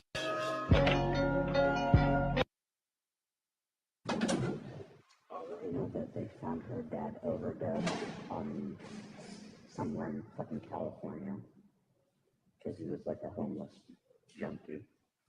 And they found her mom dead in some shitty ass motel in, I think, New Mexico, Arizona. Is there no sound again? I'm muted because of the background sound. There's like lawnmowers and shit. Could you hear the video? Peachy, you're missing a real psychopath. I'm going in order of how I learned about her down the rabbit hole on TikTok. Her name is BrePowers. There's now a whole channel dedicated to her victims called SurvivingBrePowers. Yeah, some of them are low, and I can't turn them up. It's like recording. Let me see, because I thought this is just a little bit of her history. Let me see if I can. I don't think I really saw this one. This one might skip anyway. Let me see. If it's all recordings, I'm skipping it. Yeah, it is. I'm skipping these. Another screen shoot. Also, if you just came in, let me back this up a little. It's too loud. Let me switch my earbuds. I don't want to trigger anyone when it comes up, but it's already been said as a trigger warning when I get to it. This girl was like 8 months pregnant, allegedly 8 months. She had a whole gender reveal party and everything. Posted pictures of her belly, ultrasound pictures, all of it. And like, then she thought if she didn't have her baby, she could get this man she wanted. And she actually went to Mexico and had an abortion at a full-term baby. And I don't know what doctor could morally do that if there's no issue. Because to me, that's murder. I don't see why they didn't just take the baby out and adoption. There's plenty of people. That baby would have survived. Babies can survive. I have a niece that came out in her 6 months. 6 months. I mean, why? Why? I don't understand. It can trigger a lot of people. So there's going to be more clips of that come up. So I'll try to pause it when I get to them, so in case anyone wants to leave or whatever. It's really horrifying. Just to catch a man. Freaking disgusting. Okay. Another screen shoot. This girl was a big victim. Video within 5 minutes. Okay, of Really gross.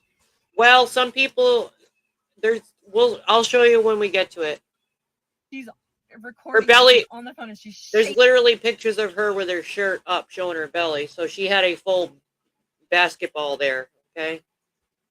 Recording the paper she just got served, and you can tell it's all crumpled up. Oh, let me pause. And earlier in the show, there were some clips I played, which earlier it wouldn't have made sense. Towards the beginning of her crying, there's a viral clip that goes around of her screaming, "I killed my daughter to be with you. I killed my daughter to be with you." And that's what she was talking about. So she self-admittedly said that.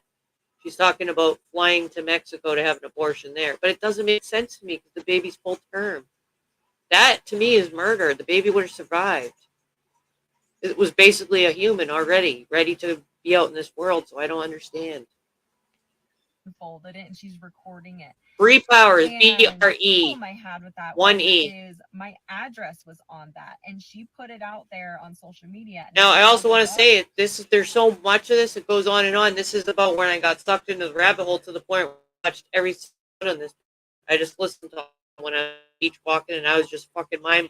Every time you think you can't get it worse, I might have to break the 2 parts, finish it tomorrow. I mean, I don't even know if I'll be able to finish it. It's that bad.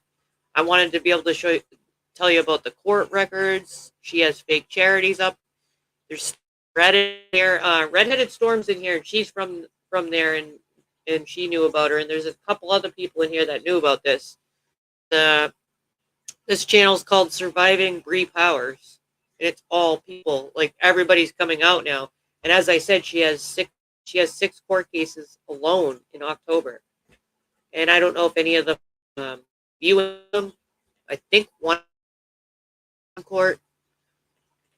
But we'll have to wait afterwards. But yeah, definitely confirmation of her saying that on here about her pregnancy. It's just really disturbing, man. I haven't seen anyone like this before. Well, here's another one of her victims, alleged victims. Butter. And I'm like, you're not gonna put my goddamn. It's a whole ass rabbit hole now. Online when I had a kid, like, you're so crazy. So, anyways, I filed more charges, took her to court, and so we had to do Zoom call, right? Me and her fucking dirtbag lawyer, who God knows where she got a lawyer. He had right 0 skills. He helped her zilch, nothing. He did not help her at all. And on the recording, like, because you can see, so it's me, I'm in my living room dressed for court, and then we've got the judge, and then her lawyer, like her fucking free lawyer, I'm sure she found somewhere or sucked off to get him to work for her, is up here in the corner, and then it's her, and she's just sitting in her car, and her fucking phone is like this, like, I could see her steering wheel. This is how she is in court. She's just like this, talking in court. And I'm like, what the fuck? So we start hashing out our deal with the judge. And I was like, no, here's everything you need to know. Here's all Jody the and Buttercup. I already had all the evidence. And she's lying, saying that I was texting her, harassing her, all this crap. I was like, nope, I didn't say a goddamn word to you. I didn't make one post about you. And her lawyer was like, oh, well, he just shrugged, basically. He was just like, well, I guess I don't know what to do, like, whatever. So he knew she was a bad apple. She's done a lot of escorting, Mormon escort. The judge ordered her to remove all of her content about What's me. up, Jillian? And that if she ever it's getting worse and worse here. Again, I could reopen the case and she would be charged. So she said, fine, whatever. Okay, so we get off the call. That's all said and done. She deletes all the videos. I don't hear from her. Later on, a few months later, I decided to pull her records. So you can, like, go online and you can pay to see somebody's court records. So I pulled all her records. So I can see all her collections. I can see every time she's tried to file anything in court. I can see all her fucking business. So I have all of it in a folder at home in case she ever tries to pull anything. But in that is so much shit I didn't even know. She tried to go to the court 3 or 4 times. I'm introducing the rabbit hole known on TikTok as I Survive BrePowers. The name of the girl, these are all victims of somebody named BrePowers. They're all telling their story, and it kind of sucks you into this rabbit hole. And it's become sort of viral on TikTok, allegedly, from what I've heard. I just found it the other day from somebody, and I ended up watching all of them because I just couldn't believe each time I'd watch one, it got crazier and crazier. But she's probably going to go to jail soon, I think, based on all the court things I see coming up for October. All 6 of them. To file charges back against me, and nothing stuck. I never got served with any paperwork. And in the notes, because she wouldn't leave them alone about me, the courts and the officers. That's what I don't understand. It said that they turned her away and they gave her the number for the mental health crisis phone number. So the whoever was at the court was just like, no, we're not filing this. You're off your rocker. Here's a phone number for some mental health help. I just laughed. I was like, crazy. Like, you spend so much time and energy for what? You don't get anything out of it. Oh, shit. What up, Night Stalker? Anyways, so hi, I Sandy. listened to her for a very long time. It all goes away. I'm like, cool. The court shut her up. They installed a mute button on her. If you just got here, Night Stalker, I don't know. It might be kind of confusing, but we're talking about probably the craziest lady I ever heard of in my life. And then I wake up. This is probably like a year ago now, so 2 years after the whole incident. I wake up and I have notifications from her on Instagram. And she had been up all night long trying. So she would be, what do they call, influencer, I guess. She has some sort of tattoo business. It's the makeup kind, where they do like the lips and the eyes, the eyebrows and stuff like that. But it's also alleged that she doesn't even have her certificate and she's teaching others to do it there. You'll see some of her clips like towards the end of her in her salon or whatever you call it, parlor, beauty parlor, I don't know these things, where she actually on camera tattoos her own lips. It doesn't look good. She used like a really bright red lip liner on her like pinkish lips and it really stands out and it looks unfinished. It's really weird. I don't know if that's like part of the illness or whatever, but you'll see I don't know, man. To spread misinformation about another one of her exes. She had won some court case on just random people's videos in random people's posts in Salt Lake that she won this court case, which is not true. I looked at her court records again. She didn't win shit. She keeps getting turned away because nothing she says is true. She has no evidence. She comes across my page to leave these comments. She's somewhere around 27, I think. So she left the comment, and then I think she realized she was on my page, and then she made another comment like, "Do you remember when you were fucking him, you fucking whore," and blah blah blah. Now, mind you, I'm married. Okay, like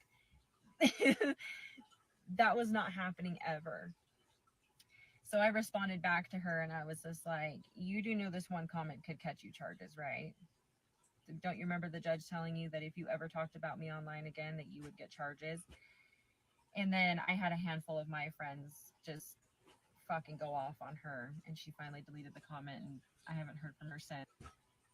And her next video. Yeah, no problem. She was born in 97, and so this girl got an order of protection on her, and she wasn't allowed. The judge told her not to contact her or anything, and she still did after. So, I mean, for most people, they'd already be in jail for doing that, breaking the A order. little weird, but she said, "Hey, it's my birthday. Do you want to?" Oh boy. Go out, and I was like, So he pulls up in his That's Benz and calls that's me her out right for there. something his mom pays for. I get in and he asks me where I want to do, where I want to go. I said, I don't know, I'm just. Now, if you look at those eyes right there, she does not look crazy or anything, right? Along for the ride anywhere, I don't care. I'm just passenger princess, don't ask me, I don't care, I don't like that stuff. So then he keeps badgering me, pushing me. So I went at SVK house because I'd never been there before, and I said, that just opened up. So he keeps driving, we're over by City Creek, and I pointed out that I went to Brio with Rudy Alfaro, the G League player. That's like $50, right? So he turns around and he takes me directly home, and he decides that I'm a gold digger. So takes me home, very rude, very disrespectful. I think they're real. That little girl, that 18-year-old girl that with that 22-year-old kid, they didn't even like listen, hear me out. They just screamed and hung up on me. But yeah, basically he called me a gold digger, and I was like, oh, but your mom pays for your phone bill, your daddy, that in your dad's Benz. I'm just a few years older than you. Both my cars are in my name. I'm a business owner. Yeah. Interesting. Yeah, actually, my friends knew about that. You were the only person that actually I told it was my birthday. It was really upsetting because I literally told you that a new conversation could spark an idea for my business. And it really did dampen my mood. And you really did attack my mental health. And it really was my birthday. I turned 27, and all I wanted was to be treated nicely and with respect and to have a new idea, a new conversation. But also at the end of the day, I know that I'm very valuable and that my value has no limits. And I don't like to be treated like such. A little weird, but she said, hey, it's my birthday. Do you want to? Next. All right. Okay, I think this is part one of the woman who Bree robbed her of $12,000 allegedly right out of her purse. It was her travel money. You guys, let's talk about BrePowers. First of all, let's get out of the way that I'm not saying this about her to defame her, belittle her, or get clout off of her. I have so many parts to tell you the story, so I'm not going to do it in all one sitting. I'm just going to tell you how I met Bree. Bree and my sister used to be best friends, Nargis.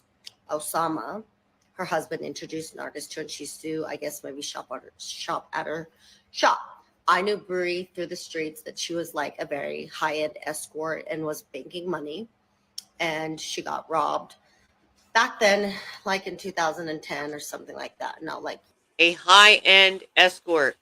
Yeah, 10 or 11. But she was a paid escort for a couple of years, and so I didn't have anything to do with her at the time. Fast forward to right after COVID. I was losing my house. Bree and I became very close. I know that she had aborted a child and was pregnant, and that the father of that child didn't want to have anything to do with it, but she was obsessed with this Arab guy. And she claimed that this Arab guy, Aziz, wouldn't have anything to do with her so as long as she was pregnant. So when she was about 8 months pregnant, which Bree, you should really talk about this, it might help you. She ended up going to Mexico and aborting the pregnancy and killing her daughter. And it did affect her. I'm not going to say it didn't. She used to cry to me about it. But the remorse and guilt wasn't like sincere, because she did it for a man. And it wasn't a rape baby. It wasn't anything like that. She killed the baby, and I myself was raped and had an abortion, and so I kind of could see her pain. So I was very close to her, and she started opening up her life to me and really telling me all the things that were going on in her life, and I felt super, super bad. But I had my own struggles, you guys. At this point, I'm in a relationship that's toxic.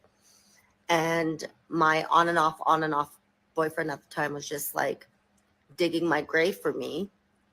I'll just wanted to stop and say this lady also confirms that she also, cried to her several times about doing that abortion. I don't understand how that can be done so late term. I don't get it. Odd. We're not together anymore. And that's murder to me.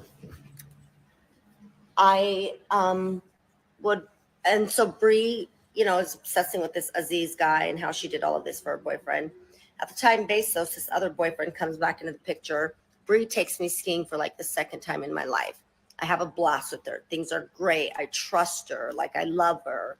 Like, when I love you and you're a friend of mine, all my guys will vouch, that are guy friends will vouch. I'm super, super loyal. I will do anything for you. So anyway. Sorry, before I forget, I just want to, I'll try not to interrupt again about the baby though. So we're going to get to that eventually up here. There's a picture, there's a video where she posts ultrasound pictures and comments and everything on how the baby's lips and nose look like hers and everything. Like, to comment on all the baby's features and details like that, and then go through. I don't understand. After COVID, everyone's either lost money or made money. And so I think just because it's so late, it's so late term at the time, shouldn't have it's just my thought. If a baby can already breathe on its own, if you're at the point where the baby is already functioning can come directly out of the womb and already be breathing and alive, that's where I have the problem with it too. Yeah. Anything. And I was losing everything because of COVID and this boyfriend, and my boyfriend wanted to get back together, so I flew out to go see him. For a man that didn't want her. Or I went to go see him out of state because it was the winter time. I went to right before my birthday, so it was about February. I have pictures and everything of Bree and I together. and I'd spend nights with her, and we'd just stay up late night talking. Well, I trust her. She picks me up from the airport. I take a nap. I fall asleep. I wake up. I think nothing, and I go home.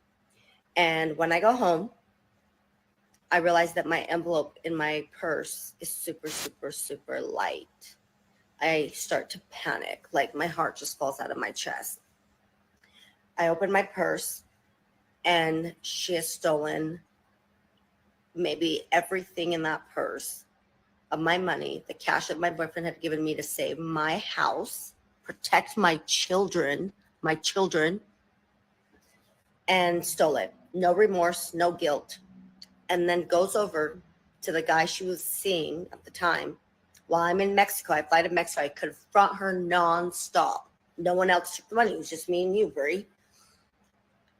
I go over to Mexico for my birthday. And of course, I'm crying. I can't even enjoy my birthday. And her boyfriend sends me a picture of the money and said she tried to come in and buy a car. And you guys are right. I should now ask him, why didn't you just take that cash and be like, this is her Ari's money, end of story. You had $0 to your name, and now you have all of a sudden 12 grand, 15 grand, 20 racks. Where'd you get that money from? So he sends me a picture. I immediately send it over to my boyfriend, and my boyfriend is like, one thing about my boyfriend I love about him, he was super successful, is when he would take, $10,000 from the bank, they all have serial numbers, you guys. The bank tracks your money through those serial numbers. He said, let me check. He came back like a couple of hours later and sent me a text and said, that's your money. That's 100% the money I had withdrawn from the bank for you. And so I know it was a toxic relationship, but he did have some good sides to him. It just is what it is. So it's my luck in my love life. Anyhow, I lose everything. Brie ends up, my friend Bezos doesn't sell her the car, but she ends up taking my money and ends up buying a car with my money. No remorse, no guilt, nothing. She took the friendship that I gave her, and she probably lost one of the best friends that she could possibly ever have for being a thief. That's number one. Then I have to talk to you about what she did in Miami. Disgusting. This is coming from a girl who is bad-mouthing me to people. Brie, I'm not trying to belittle you. These are facts. You're an escort. You forged your signature when you went to work for the escort agency on your sexual transmitted disease paperwork. You forged the signature of the officer and then went to work for Companions.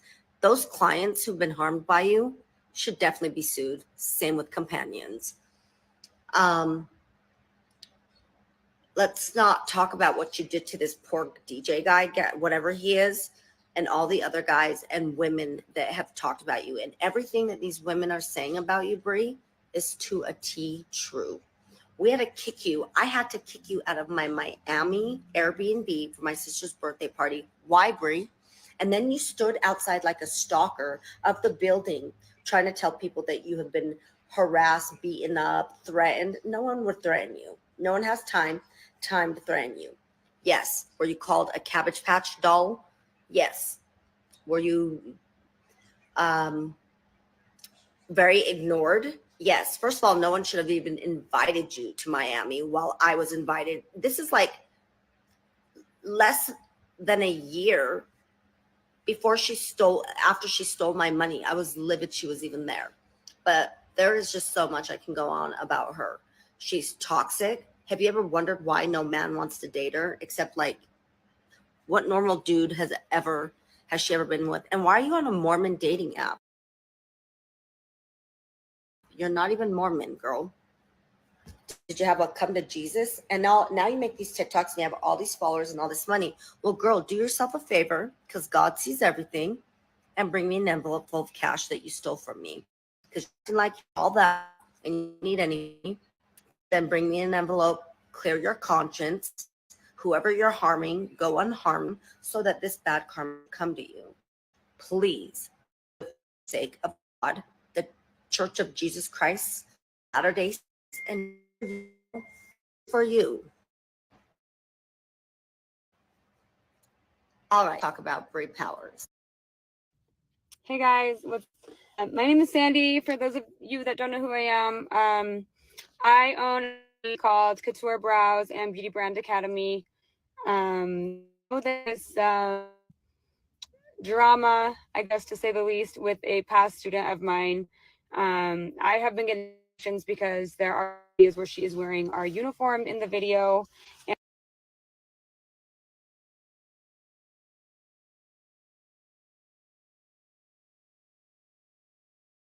And I just want to kind of pop on here and say that she is not affiliated with Couture Brows or Beauty Brand Academy.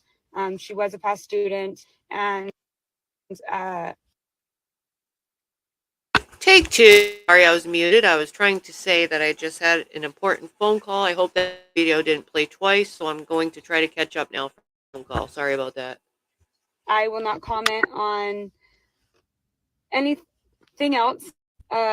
I do have stories and situations that have happened, but that is besides the point now. I refuse to make any comments on somebody that has issues with mental health or who may be going through some sort of a crisis and who also is probably already feeling very overwhelmed with things. However, I did want to just kind of clarify and clear the air in regards to my company. She is not associated with us any longer, and her time with us was relatively quick. And I do feel sorry for anybody that was personally victimized. And I wish everybody well, including her, including Bree. Yes, to answer that question, she literally stole $12,000 from her alleged good friend.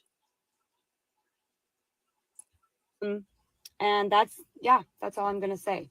So how can you do that much and hey not guys, think they're what's not up? gonna know? My name is Sandy. For those of you that don't know who I am, Oh, sorry, I played twice. To take a deep breath, because this girl legit gives me so much anxiety, and she has for so many years. She's before she even talks, can't you tell how much anxiety she has? shaking me to my core. And I've been sent the video that she posted in response to what I shared. So there's a handful of things I want to talk about. The first being that my video only pertained to her and I.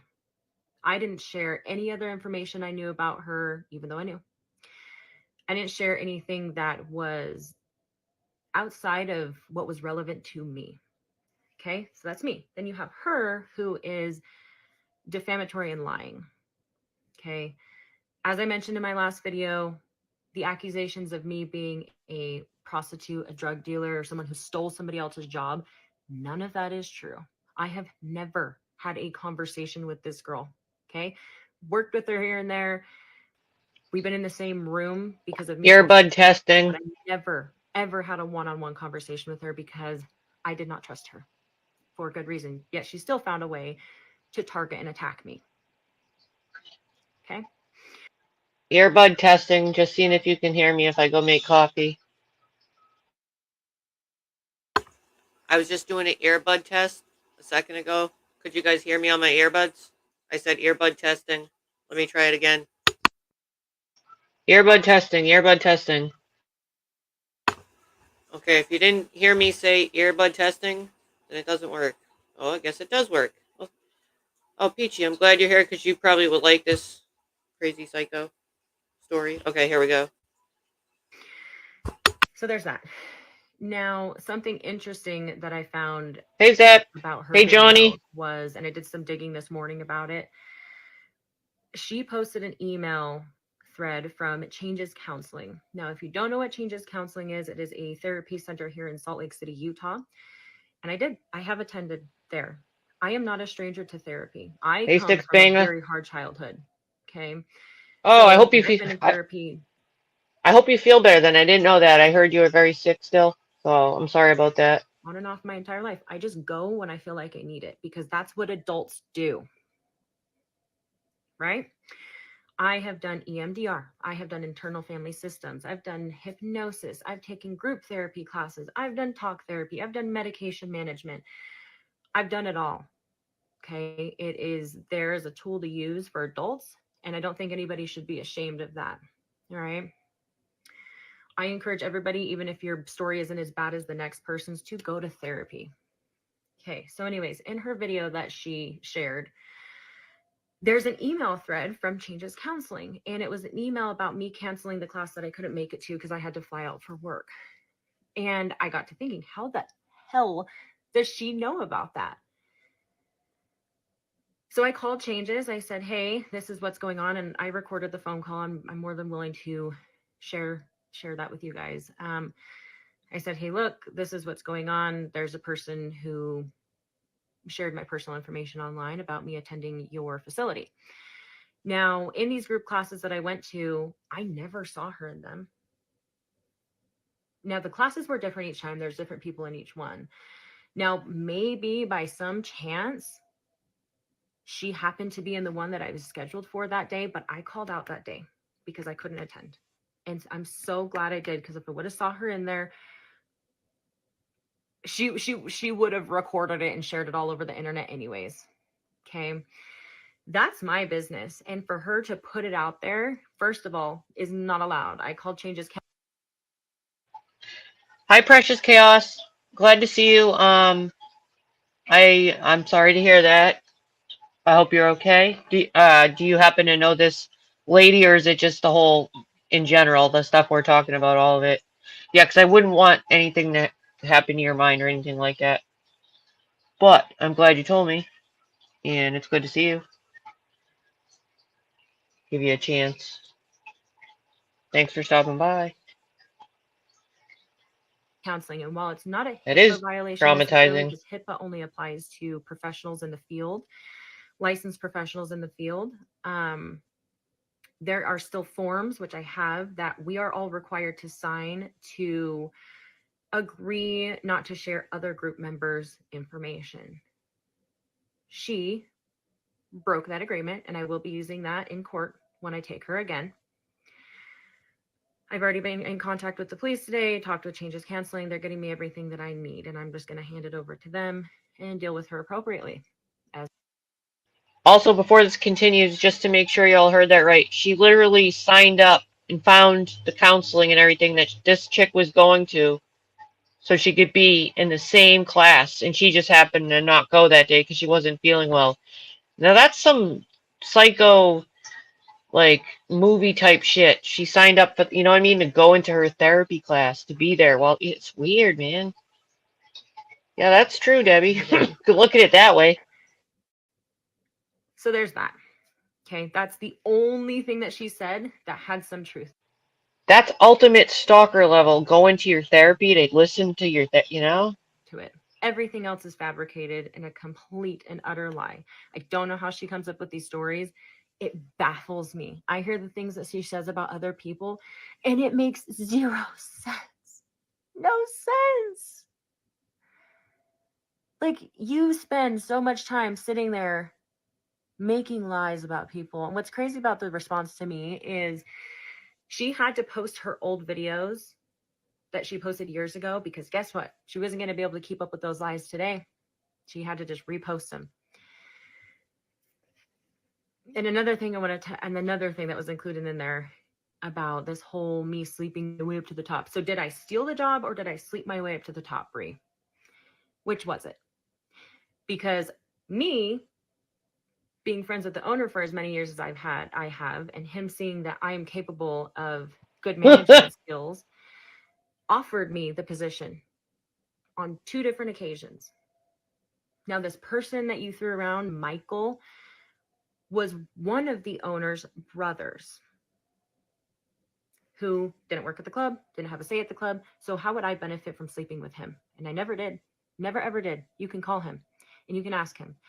And after all this happened, I remember he told me that you were berating him to come and meet you to talk shit on me. And he canceled on you because he didn't want any part of your drama.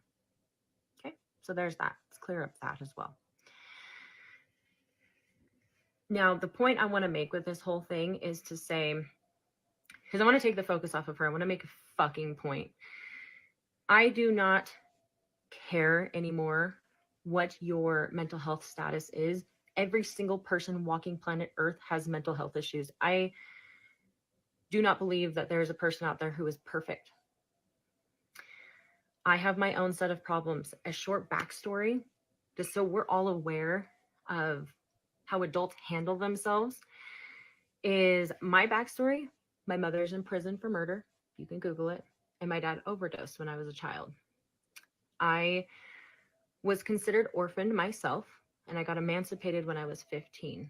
Now, the difference between Bree's story and I is that I grew from my past. I became a better person because of it. And when I have my downfalls and when I have issues or I'm feeling like I'm not totally right up here, I seek help instead of abusing, doxing, attacking, harassing, tormenting people and their families. That's the difference between you and I. You need to get a grip. And I think that you need to be in jail, to be honest with you. After everything that I have seen and heard, I'm sick to my stomach for these people.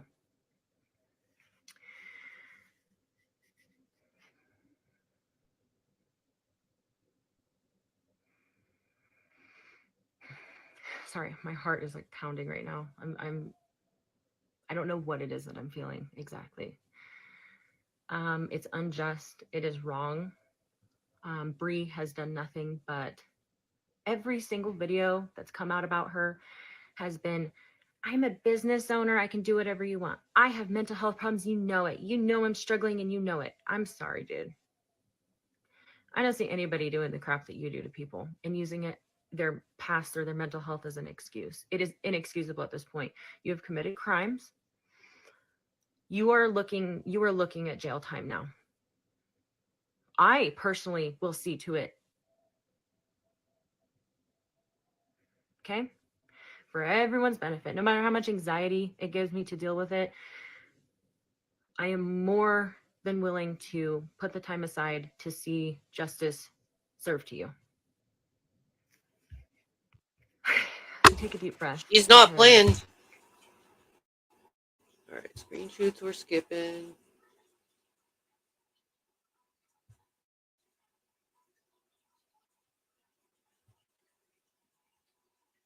Every single person that has had something to say about me, There she is. which, wow, I'm flattered. There's a whole page dedicated to me. That's awesome. Like, I'm so flattered that you guys care that much about me. But every single person that has something. She does, I don't know if it's called permanent or semi-permanent makeup. She does the tattooing, eyebrows, the lips, and I don't know what other treatments she does. And maybe some beauty line, like has a beauty line. Something to say is someone who can have me, or someone who is like way older than me. Have you noticed that? Like someone who's actually knows better. They're supposed to be in a better situation. They're supposed to be more wise, more knowledgeable, but then they're sitting there picking on someone that's younger than them. That could be like their little sibling or something. Or like they're people that are like divorced, like Victoria Novak. Like she's divorced, has kids. Or Sandy Jones, how about that? The Couture Brows owner, how she got on here and had something to say. When last year I was at her salon supporting her and her business, and I got a $16,000 grant education funded to her business on behalf of me. She was all happy with me until I got this place last year. That's when she started making up lies and rumors about me in Facebook groups. My friends started sending me, my childhood friends started sending me screenshots of her talking crap about me, saying in esthetician groups that I stole her work and all this other crazy stuff, which when I first started attending her class, she told me, literally told us to use her work to promote it. Like literally told us to take her work and promote it. And I never did. But she told us to, and I was using these tiny tattoo photos from our training just to promote tiny tattoos. And it was part of our training. And she literally told us from the very beginning when I trained with her back in 2019 to use the photos from the training. So anyway, Sandy Jones got married at like 45 and now she's like 50. So she's old news anyways. Bailey Blackner, the video of him, like the receipts of me showing that he did admit to stealing my $22,000. I re-put that video back up on my TikTok so you can scroll down and see that. The whole Bailey Blackner being Camden's ex-boyfriend thing, I'm highly disappointed in Camden because I sat there for 3 hours listening to him talk about Bailey and all the stuff that they went through after Bailey had robbed me of my $22,000. Like, I reached out to him. Bitch. You're gonna say someone robbed you of what? $22,000? You had a friend of 3 years. When she was sleeping, she came to visit. You stole 12 grand out of her purse, allegedly. Him to just hear him out.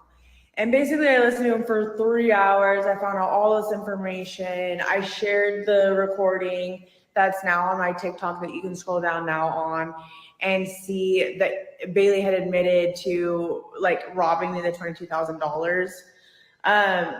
But yeah, the whole key situation, basically, I was actually with a lesbian couple friend of mine. We were hanging out here at the Gateway.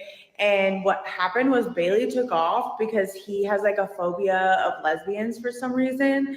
And so Camden told me that he was going to call Bailey and ask him to bring me back my keys.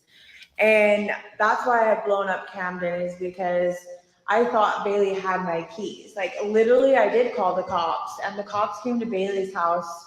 And just to be clear, we're talking about the guy in the first video I showed. The first guy that talked about how she kept calling him, asking for her keys.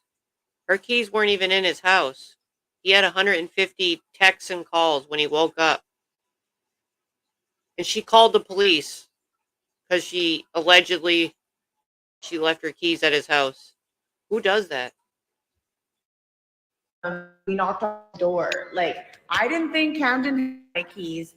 Camden was the one that told me that Bailey had my keys. And it all turns out that actually the keys were here, literally.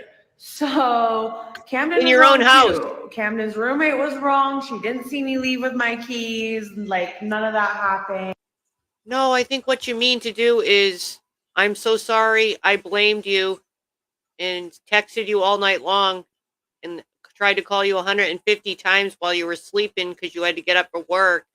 It was my fault. The keys were at my house. I think that's what you meant to say. Not blame them. It was all your fault. And you guys were all wrong. And I was wrong. Like, anyways, at the end of the day, it's like, what does this even do? What does this even do? You're just giving me attention. Like, unless you're gonna like support me or any of that, like, get off my page, honestly. Like, if you have nothing nice to say, don't say anything at all. And if you have no evidence to back your stories, then just shut up. Anyone who wants to donate to me, to my GoFundMe, link in bio. There was quite a lot of you that said that you wanted to pay me the $100 cancellation fee on his behalf. So I'm greatly appreciative of that. I do have my very own Amira vegan tinted brow gels. So anyone who does, I'll send it to them. Anyone who wants to buy these too, you can go ahead and send me a DM as well if you want to purchase these. 4 colors: caramel, coffee, milk, cocoa, and dark cocoa. I handmade this wall. I strapped her to the hood of my Jeep and I brought her here and I screwed her to the wall. Every single person that has had something to say about. Okay then. What is that there? That's some court stuff. Those could be read later. Oh, wait a minute. If anyone's triggered by the pregnancy stuff, you might want to leave for, this says it's 2 minutes and 40 seconds. That's a picture of her at 30 weeks pregnant. I mean, I just can't understand. I can't. And I'm going to play it, and it's just completely horrible. I'm going to also run and make a coffee, but I'll be looking on my phone. So, trigger warning, extra severe trigger warning. And now I'm going to hit play.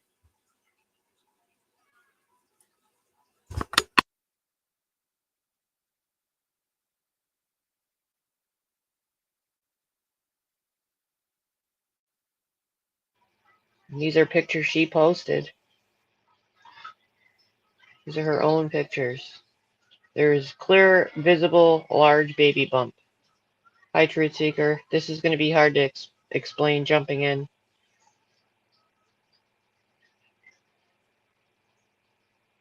If you're bored later, it might be worth a rewatch to understand what's going on.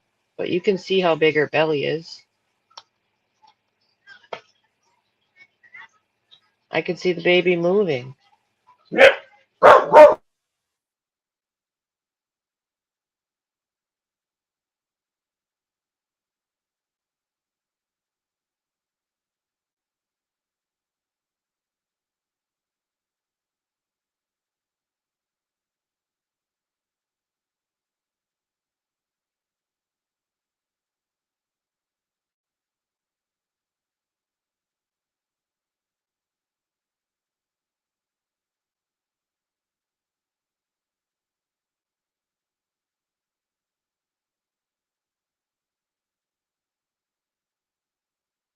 She even had the gender reveal party. I mean, look at this. It doesn't make sense. Baby showers. That's her. You can see her. It's horrible.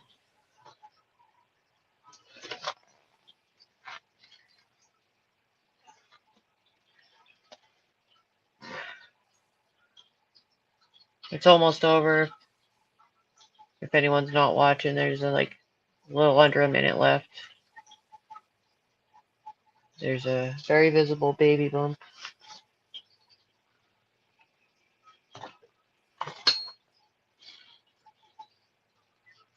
Freaking horrible.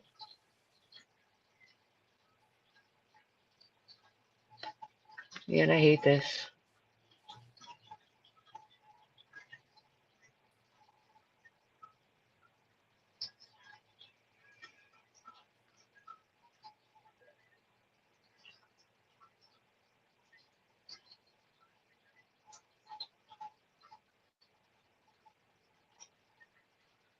Okay, I'm gonna move it now. Wait, what did that say? I don't want to make the video play again. Just looking at one of the comments. Yeah, I just don't. I don't know.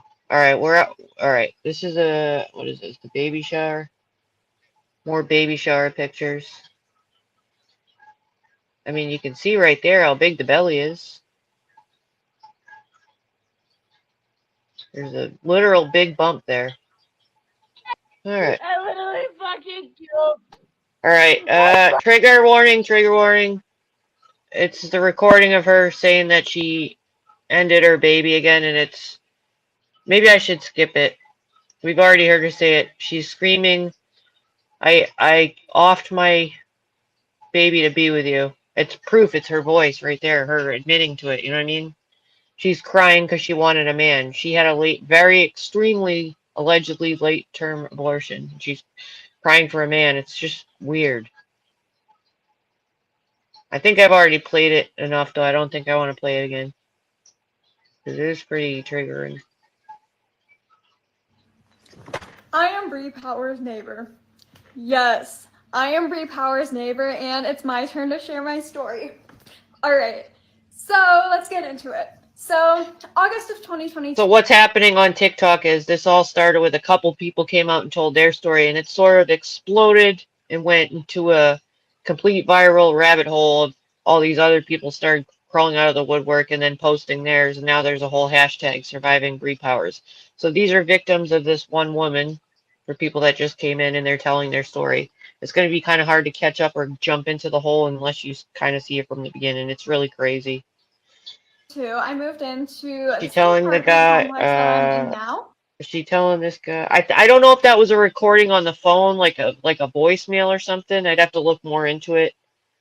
But it's on here multiple times, that clip, like in this whole Surviving BrePowers. So I think a lot of people recorded it. I was 19 at the time, and then about like No, it maybe was. 6-ish months later, so. Sorry about that. Yeah, it wasn't even his baby. So the guy she allegedly got pregnant from allegedly didn't want a child. And then she became obsessed with another man and thought if she got rid of the child, that the other man would want her.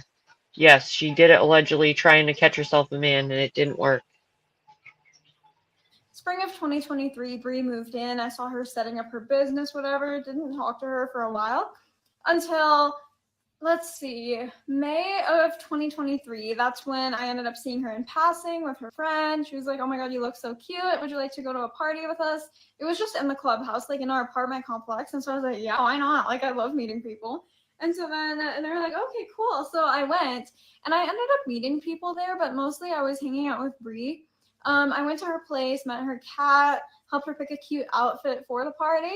And then I felt like there was maybe something off about her, but me, I like to give people the benefit of the doubt. Super naive, I know. Whatever. But yeah, so I was 20 at the time and she was 26. But anyways, so I noticed whenever we would hang out after that, then I feel like it could be fun sometimes, especially when she helped me like pick a business casual outfit for a professional photo shoot I had, because I'm a chem major and associate instructor at the U, but a lot of times it was just exhausting. Like, I swear whenever she would talk, it was just like story after story after story after story. And like, I have a really good memory, so I can keep track of that stuff pretty well. But the problem is, she was always the victim. Okay, she was always the victim. And that bugged the shit out of me. But again, super naive, giving people the benefit of the doubt. Woo! Well, that kind of all blew up in my face, right?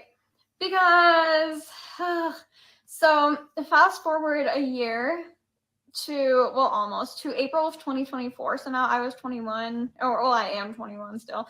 And then she was 27.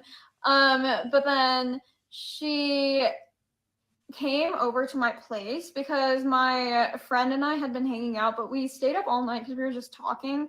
And so then we ended up sleeping all day. And I guess like my roommate was worried about me because I didn't respond to her all day, which was understandable because she was out of town. And so then she had Bree come and check on me. And so Bree did, but I was totally fine. And so then me and my coworker and her ended up hanging out at my place for a bit, but then we went down to her place. And then she was like, oh my God, like, I can get UPMU certified. You can work with me, blah, blah, blah. And of course, I was so naive. I don't know why the fuck I was so naive. This is embarrassing. But so I did, because I was like, oh my God, it would be so cool to like learn how to do tiny tattoos. And so then she gave me like the whole kit so I could practice or whatever. But then all of a sudden, like about a week later, then she texted me and she was like, hey, can you give me the tiny tattoo stuff back? And so I was like, yeah, sure. And so I went to her apartment and gave it back, whatever. She was like, thank you. And then a few days later, so now this was a Thursday, she like texted me and then she was like, did you drug me? And I was like, what the fuck are you talking about? Like, drug you with what? And then she was like, I feel a difference in my body. And I was like, well, like, what does that even mean? And so then I just kind of ignored it. I was like, okay, that was weird. And then 2 days later, it was a Saturday, I was walking to my car to go to work. She was there right outside my car. I was already running late and she comes up to me and then she was like, oh my God, like, did you drug me? Like, please, please, please just tell me. Like, it's okay. It's going to stay between us. I just need to know because I have a competency test. And so I need to know if I should go to the doctor and get my blood drawn. And I was like, well, I didn't. And she was like, you promise you didn't? And I was like, yeah, I promise. And I didn't even know what the fuck to say. So I gave her a pinky promise. But it was giving me anxiety because that conversation lasted almost 10 minutes and I was already running late for work, but I felt like I couldn't run away from the conversation because if I did, then that would have seemed like really sus. You know what I mean? And so I got to work almost 10 minutes late and then I had like some bullshit ass excuse because I didn't exactly want to tell anybody at work that somebody was falsely accusing me of a felony. Like, how the fuck do I explain that? And so then, after that whole situation, then I thought that it was done. Like, that was a Saturday, and I thought that was it. But then, the day after that, she was like, oh my God, like, there was seriously, like, you seriously drugged me or something because I was at my grandma's house for like 3 days and I was sick. And I was like, well, then you were just sick. And like, how the fuck would I even drug you? Like, drug you with what? And like, how? You know? But then fast forward to the following Thursday. So a week after she initially accused me of drugging her, then my roommate called me in the middle of class and I didn't respond because I was in class, but then she texted me and she was like, do you have time to talk right now? Like, it's really important. And I was like, oh. And so I literally left class and called her. And then she was like, did you see Bree's Instagram? And I was like, no. And then she was like, she apparently, like, she accused me of drugging her. She accused my roommate of helping me. And then after that, then she was going off on my roommate about how I drugged her and how my roommate helped me do it and how the police had us wear wires, and was accusing my roommate about her and her boyfriend at the time having premarital sex for 2 years, and that she was going to tell the church because like my roommate and like my roommate has always been LDS growing up. They didn't even know each other for 2 years. It was like what? Like not even 6 months. But anyways, so all of that stuff, screenshots of those texts of her accusing us, she posted it on her story with our names, our faces, our Instagram accounts, and our fucking address. Yeah. And so then from there, then my roommate was like, we really need to file a police report. And my roommate was like, I'm going right now. And so she went to the police station and I was like freaking the fuck out. Like, I don't even know what to do. And I was afraid to go home. And so then my roommate was like, do not go home.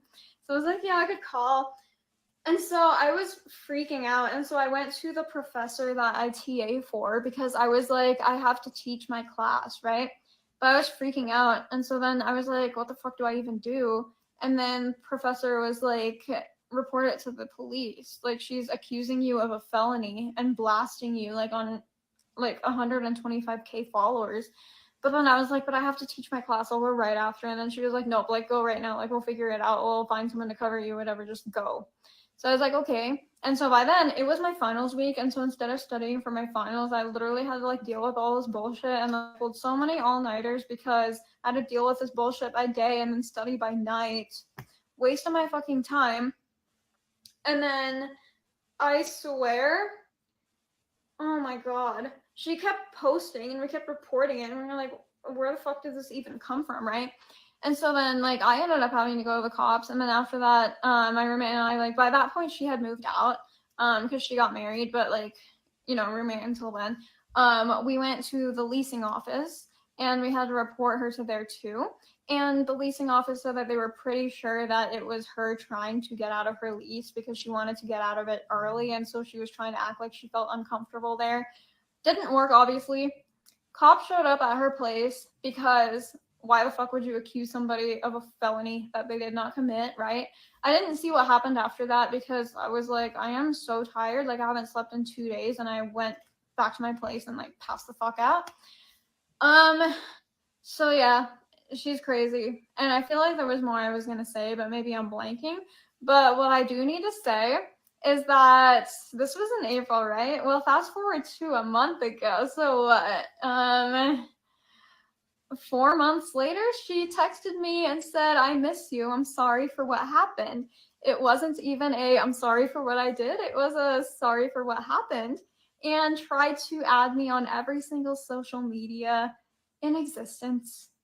Of course, I declined all of them, but what the fuck? I'm pretty sure there's more to the story, but I'm forgetting at the moment. But I'm going to post another video because I am running out of time on here. I've got 20 seconds left.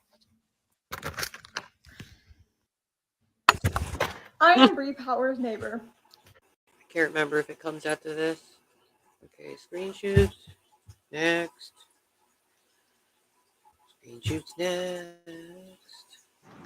This video is for the people of Salt Lake City. How have y'all been letting BrePowers terrorize y'all like this for so long? Like, I feel like the bitch did something to me. I feel personally victimized by BrePowers. How have y'all been doing this? Like, jokes aside, obviously she has severe mental health issues and she needs to be committed because some of the stories that I read or not read, but listened to were just crazy. And like, this is coming from old friends, old roommates, old colleagues, old dates, if you can call them that, old bosses, like everybody pretty much who knows the girl has an insane story about her. And my For You page is flooded. And I just want to know like how y'all have been letting her terrorize y'all like this. She needs to be committed, locked up. I hope she gets the help that she needs, because she's literally. I've been in therapy since I was 8 years old. I'm diagnosed with ADHD. I give so much advice on how to not be a crazy bitch on this app, and clearly it's not working.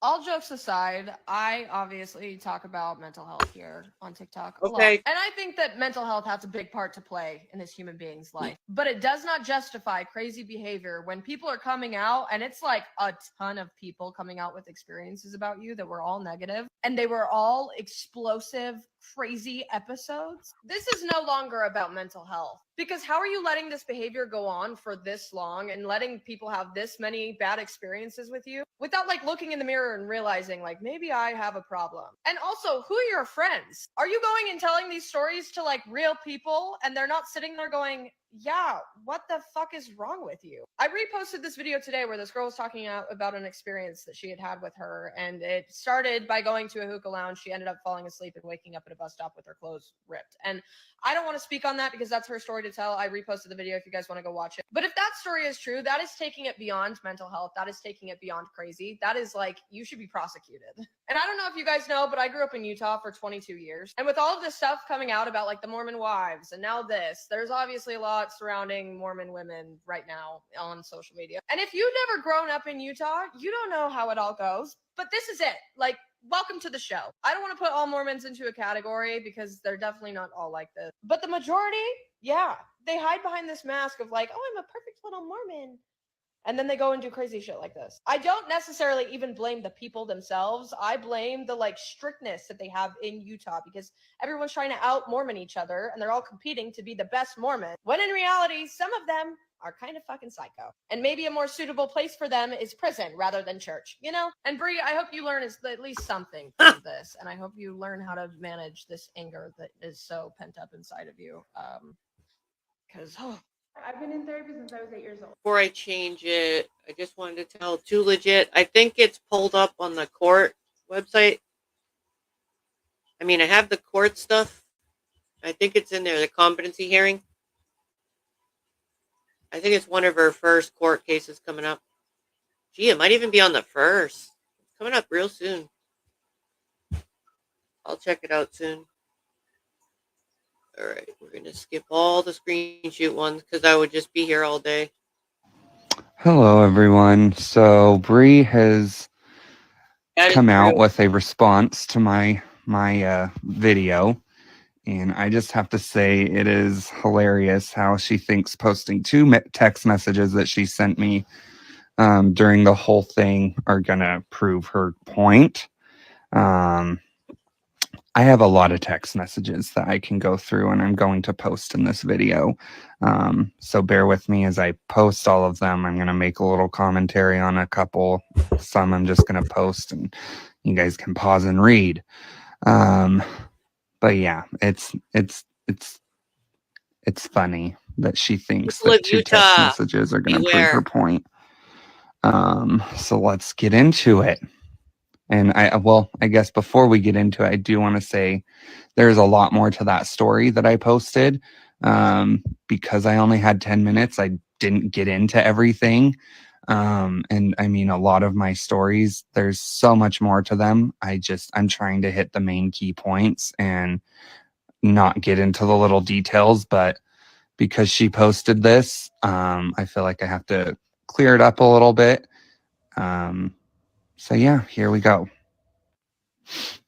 So Actually, before he starts, I mean, I can't believe how much more there is. I have the court websites. I have her fake GoFundMe. I have stuff from Reddit. I have she has multiple pages, multiple TikToks.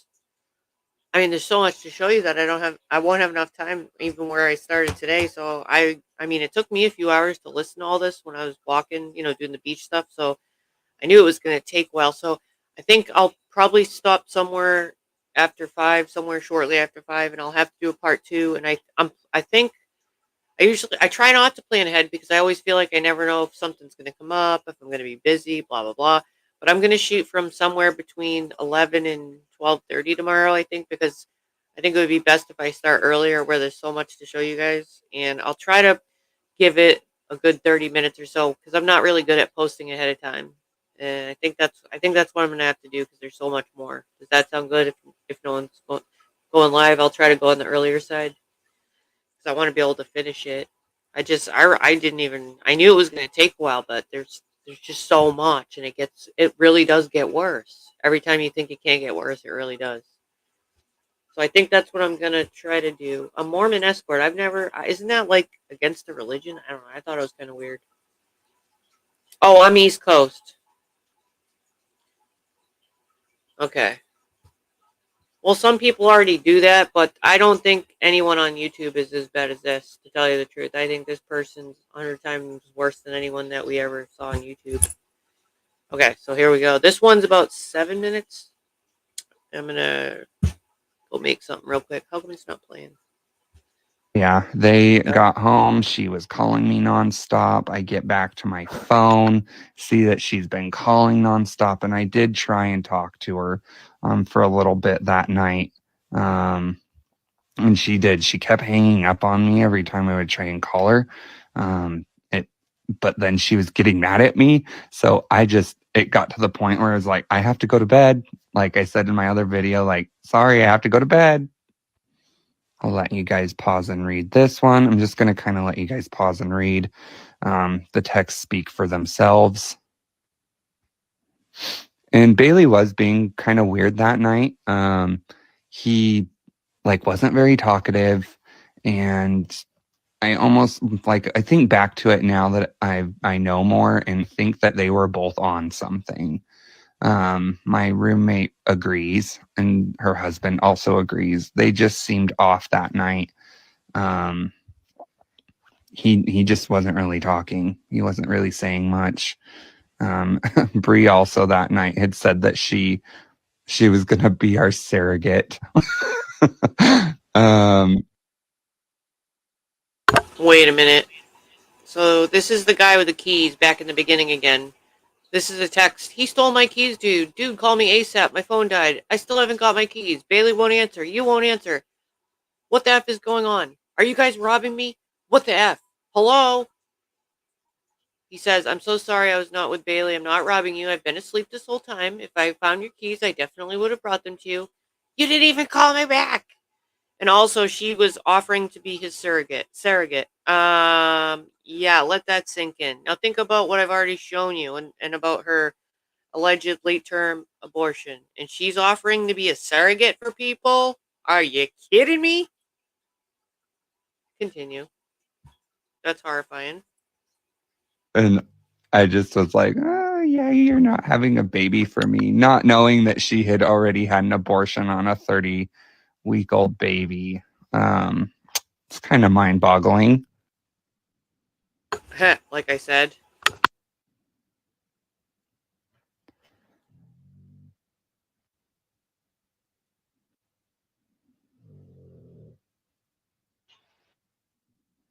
I do like my response here. Telling her that she needs to be responsible for her own belongings. As you can see, she doesn't care. She just wants someone to blame. And at that point, it was me and Bailey. Last I checked, we are all responsible for our own keys. Yay? Nay? Oh yeah, we're in the rabbit hole. It's begun. I love that she said that she's going to get a restraining order against us in this one because I refuse to FaceTime her. Oh, man. Imagine going to court. So yeah, this is kind of where it ends with the text messages for that. I do have some other text messages where she did a group chat with me and him. So I'll post those too, but I'm going to finish off my text messages from this number. Mind you, she had 2 numbers she was messaging me on. This was the first number, and then I have another one that has the text that she posted in her video. Wait, I gotta stop this. Can you imagine going to court and telling a judge, I need a restraining order because he won't FaceTime me, like his face or her face, any judge's face? Oh, dear Lord. And mind you, I think those texts came at a later date. I'll have to check the date, but those ones Does came get at a worse. later date and it was out of the blue. Yeah, so I like how all of a sudden we're besties and she wants me to know about her day every day. She texts me once a day for the next like 3 or 4 days in a row, just random crap. Yep, and then she's talking about how her car is getting impounded, whatever. I don't even know. Oh, getting towed. Oh, wait. Let me go back a little bit and read that. I didn't want to have to do that, but that one was too good.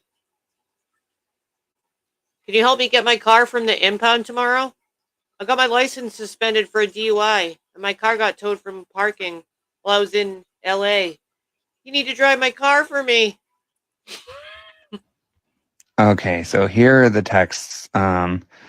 Almost a month later, out of the blue, she posted this, and this was getting really close to when him and I were going to break That one's up. crazy, too. That one's a little crazy. Let me see that. She says, I don't appreciate you being a liar and trying to say I manipulate the situation between me and Bailey. I have 2 witnesses that can verify that you told me that Bailey told you that he had my keys in his car that night. I let Bailey sleep in my house when he was homeless that night, and he couldn't turn around 1 block to let me check to see if my keys were in his car. And he literally let me sleep on the street, the side of my apartment door, when he lives 2 blocks away. He ignored all my phone calls and texts and even ignored when the police showed up to his house. For your roommates to get that scared that I was going to show up back to their house when I actually, literally, I didn't even have the keys to my car is absolutely outrageous. You and Bailey are not going to last. I mean, oh my gosh. A couple weeks Psycho later, him times and I broke up, and 1000. all the stuff that went on. Who does this? And my other videos started to happen, but yeah, here's these texts, and here's some more.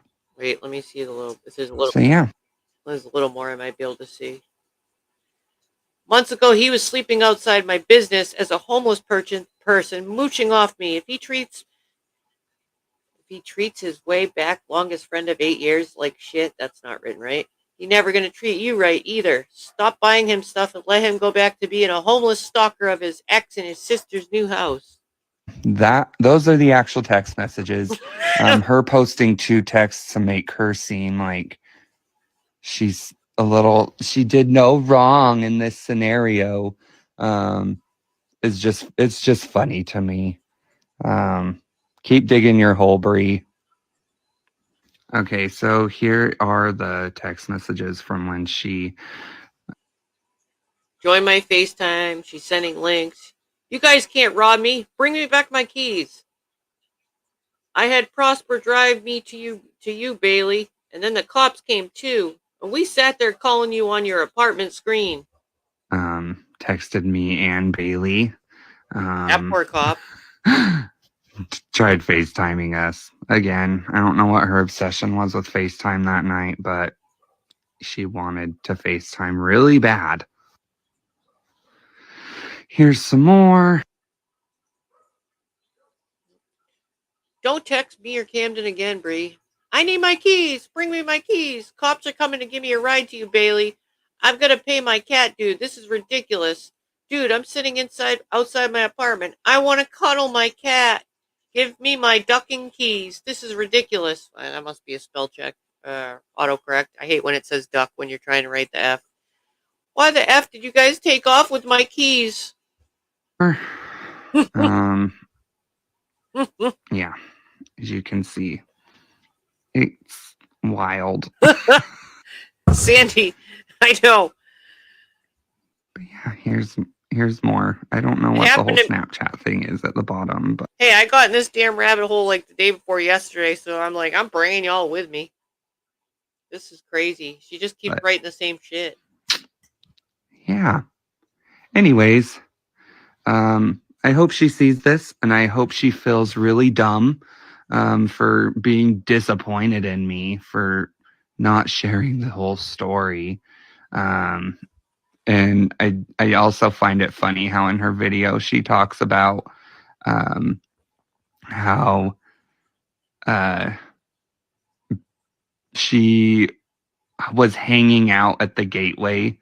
When she was FaceTiming me and calling me over and over again, she was not hanging out at the gateway. She was in front of her apartment claiming that she was going to have to sleep on the ground.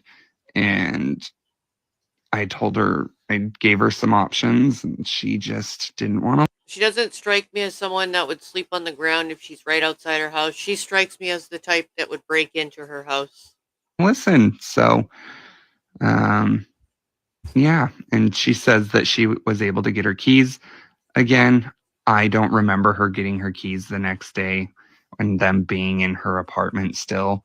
It makes no sense to me as to how she can get her keys were in her apartment. I don't know how she locked her door without keys, because it wasn't like her door wasn't like a pin code door. It was more of a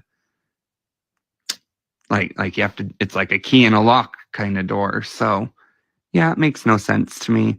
Anyways, as you can see, she is off her rocker. Hello, everyone. So Bree, to break my fast from Ramadan, but I am also Mormon and dating, and I just want a man with a plan. To break my fast from Ramadan. A man with a plan. I'm tired of calling the cops because of you. Get away from me. Stay the fucking. Okay, trigger warning, psycho chick alert. Don't touch me. Hell, fuck no. Disgusting. Ew. No. Kiss me. No. Kiss me. I'm tired of calling the cops because of you. Get away. So I do have an update for you guys, but I just wanted to thank everybody in the comments telling me that I shouldn't give up on dating just yet.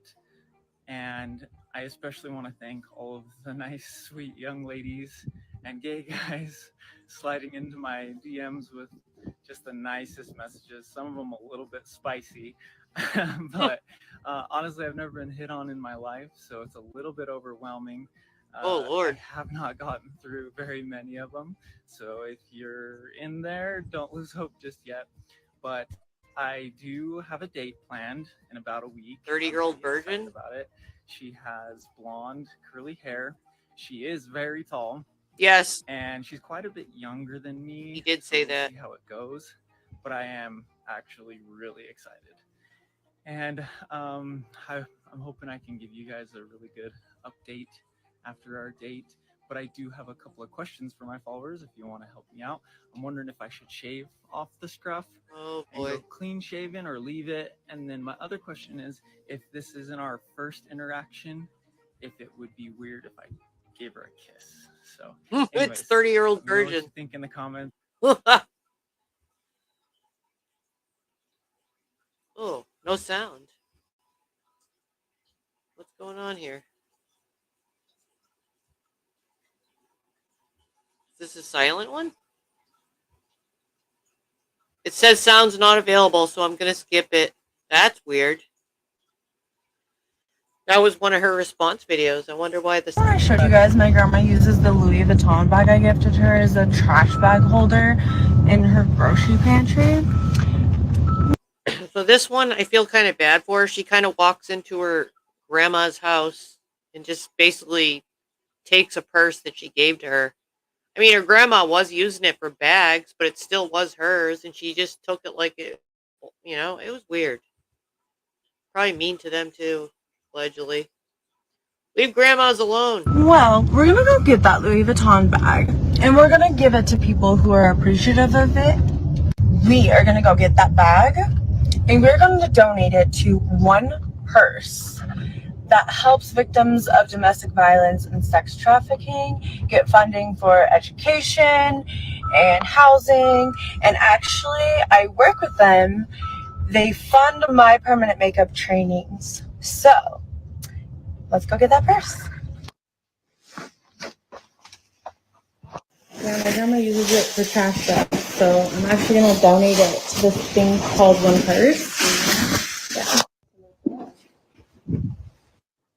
Back, huh? Yeah, I'm gonna donate it to this company that's called One Purse. Oh, and you got lots of donuts in here, huh? Oh no, Wanda gave me the bagels, the blueberry bagels. Oh, bagels. Yeah. Oh, because she wasn't going to eat them all, and I hadn't eaten that stuff. Yeah. That's a good idea. Okay, and you're Yeah. ready to go now? I was or- like, I'll just go get this purse that my grandma uses as trash bags and donate it. It's not a 'Cause- trash bag. It's bags to keep my baggies in to use them. But it wasn't a trash bag. You bunch of trash bags. No, it's just baggies that I use. But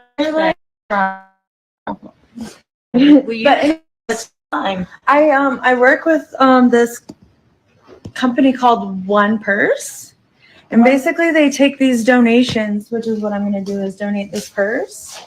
One bag. One purse. Well, that's what they call it. Yeah, they take like these luxury designer bags, and they make new products with them, and they sell them on like Poshmark and Mercari. And then they donate. They help women. Wait, just a minute. Tell They me in a help minute. Just a minute. victim women. So they help I could tell women it's fake. victims get education. And This seems so fake and ungenuine. Like she's just trying to get attention for it to look good. To look like a good person. I mean, it just reeks of being unauthentic. and housing like women with children who went through really bad like situations and stuff, and they also fund the women for my student training programs for permanent makeup. Isn't that cool? Fake. I think that's cool, Wanda. I did think, you know what, I have a headache, so I didn't mean. I heard what you said. Yes. It is very cool. And where do you I sent it to onepurse.com. You just like you click donate, and yeah. We just made an exchange program. She's going back over Saturday. She's coming back. Yeah, I'm coming this back Saturday. Yeah, to touch up her brows. So remember Grandma when I showed you guys my grandma uses. next. Coming on to the end of my time here. I don't want to hear that. Got a couple more maybe.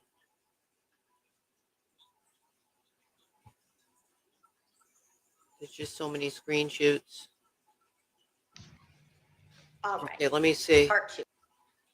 Part 2. Okay, this woman was really, her life was really messed up. This might be the one where she tells about, oh wait, she already told about the 12 grand, right? So I might stop somewhere after this, and I think I'm shooting for around 12 tomorrow. But I'm going to try to be more proactive about setting the time ahead of time so people can find it. Because I usually do it at the last second. For those that want to go down the rabbit hole, the rest of it. I think I can do the whole rest of it tomorrow. Okay, let's play this.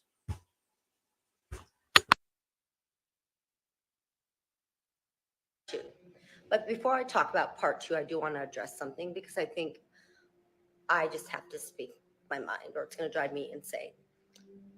For DJ Dad, I completely believe what Brie did to you was completely wrong. Okay? Putting you on the internet like that. She gave you an excellent following. But some dating tips, darling. I don't think any woman's willing to tell you this, but I am. I watched one of your videos and it was a little cringy. Don't say, hey, I'm going to be at the, this is why we women have a hard time dating in Utah. Don't go on your TikTok and be like, hey, I'm going to be at the farmer's market if you want to meet me in person, especially if you're cute. It's just weird. Okay. Please just a tip of advice. If you want to attract a beautiful, elegant, classy woman, then be elegant and classy yourself. Because that was a little odd. And anyway, I had to get that out of the way. Part 2, Brie, Miami. After she steals my money, my sister's birthday is March 18th. We all go to Miami in March. I have the exact date. It doesn't matter. Point is, we go to Miami. I was livid she was there as soon as I saw her. And they're like, calm down, leave her alone, blah, blah, blah. Anyway, so it's me, Bree, my sister. I can't find the picture. It's irrelevant. I'll post it if I need to. And I don't want to talk about Bree anymore after this. But she comes to Miami, and it's me, my sister, Osama, this other friend, and Rose, a friend of ours named Rose. Yes. So I will not stay in the Airbnb I will not stay at the hotel that they were staying at. I was like, absolutely not. This is my sister's birthday party. So I got a beachfront property on the beach, $4,000 a night for my sister and Bree. $4,000 a night. $4,000 a night. Now, my sister tells this guy that I used to date to fly in that I did not want there. But anyway, Not in my league. He flew in with his business partner. No problem. Anyway, Bree getting jealous. Sister and her husband were along. Really weird. Okay, like throwing tantrums. Going shopping. This is how nice of a person I am. I end up going shopping and buying myself. I'm a beach bunny when it comes to swimsuits. I end up shopping. Bree goes with me. I end up buying Bree a $950 swimsuit. When I got back to our Airbnb, my sister was livid. She was like, hell no. After what this girl's done to you. So I'm thinking, what this girl's done to me, you guys shouldn't even brought her here. Anyway, she takes a swimsuit from her, which I think is wrong. But it is her birthday, and Bree doesn't deserve any of my anything, period. And so Bree starts throwing a tantrum. She starts throwing a fit in my Airbnb, in my rental, and starts acting like she owns it. So you know what I did? I straight up grabbed her crap, and I said, get out. Get out right now. Get out. So she was like, oh, stop. Are you going to let her do this? I was like, this is my place. Hit the door, like right now. So we got her to get out. She stood at that hotel. First, she called security, tried to say that she was beat up. Girl, the only thing that we was beating was your ego because they were calling you a Cabbage Patch doll. And then she stayed outside of the Airbnb, calling, screaming for attention. I think she even got into it with my sister, and like they started like hitting each other, whatever. The guy friend of mine that flies in and his partner, as we're all getting into the SUV car to go to dinner, she starts screaming to this guy, she's just using you. Like, Bree, things that guys know about me is I'm really upfront and blunt about me and my dating life. And so anyway, the guy and I weren't even together. So anyway, he looked at her and he's just like, what a psycho. Who invited her? So she does that. But here's the crazy thing, you guys. She acted like the victim in Miami. And the things she was telling people as they're coming in and out of the building, how we beat her up and how we hit her and all this stuff was insane. And after that, I never had anything to do with Bree. Like, done, finished. I'm completely have never spoken to her, other than I will admit, about a week ago, I saw her TikTok and I just feel bad for her. I don't know why. I'm an empathetic person by nature. And I did tell her, hey, I hope you're doing okay. But then 2 days later, I woke up and there was just Bree all over my feed. And I started watching these videos and I was like, you know what? That just seeing how she was doing was enough for me. No more, done. But we should be done talking about her. She has a court hearing coming up, you guys. We all know she's crazy. And all we're doing by putting her down and belittling her is giving her ammunition in the courts. Because Utah, you guys, I know about the law. It's not black and white. It's very, very, very gray. That's why I won't practice being a lawyer.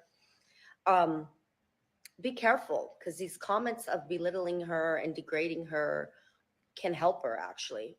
And if you're a victim of Bree, honestly sit down and write how she's impacted your life and affected your life, because it's going to help in her sentencing. As a matter of fact, attend the hearing if you can. We need to find out when the hearing is. And I hope none of you guys come at my neck for what I said about the DJ dad thing. I just had to say it because it was just a little weird for me, okay? I've seen all the other guy videos that have come forward about Bree.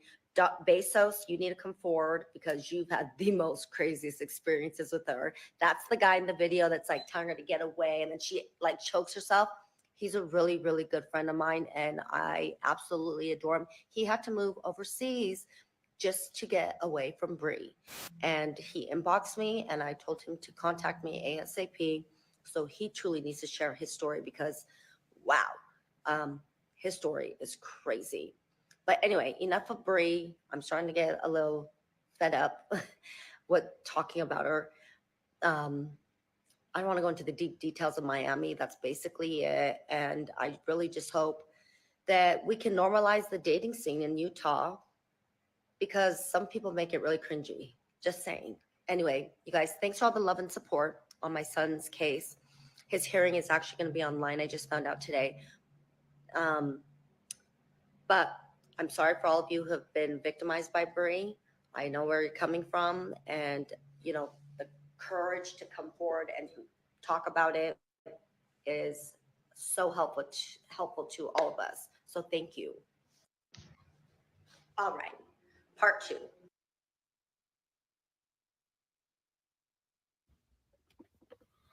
Hello, my name is Aziz Ansari.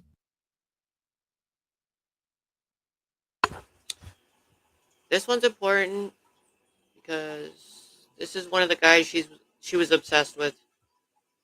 He was her friend at first, but then she kind of used him whenever she needed emotional support, financial support, help, somebody to save her in situations. It sounds like anyway. This is Aziz. I'm BrePowers' ex. I've known her since 2015. We're both 16 years old, effectively. Tonight, I'm going to share my story. And just as you have given DJ the Dad a chance and listen to him, I'm hoping that you do the same thing with me. There's going to be a lot of details, domestic violence, abuse. There's going to be court cases. We've known each other for 10 years. It's a very, very long time.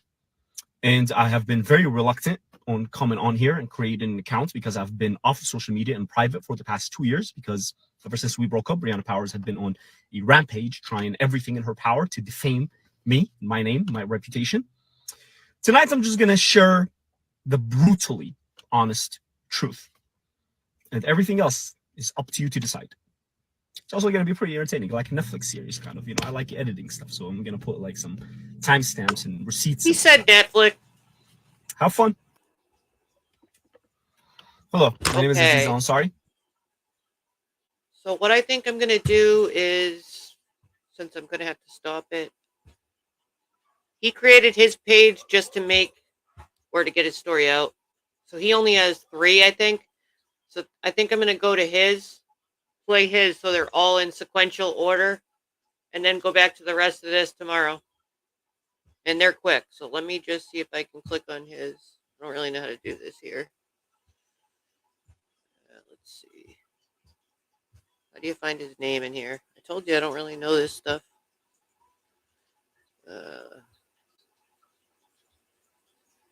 did it yesterday. All right, hold on a second. I'm BrePowers' ex. I've known her since 2015. We're both 16 years old, effectively. Tonight, I'm going to share my story. And just as you have given DJ the Dad a chance and listen to him, I'm hoping. Trying to figure out how to get to his channel. Hello. My name is Aziz Ansari. I'm BrePowers' ex. I've known her. This is 2015.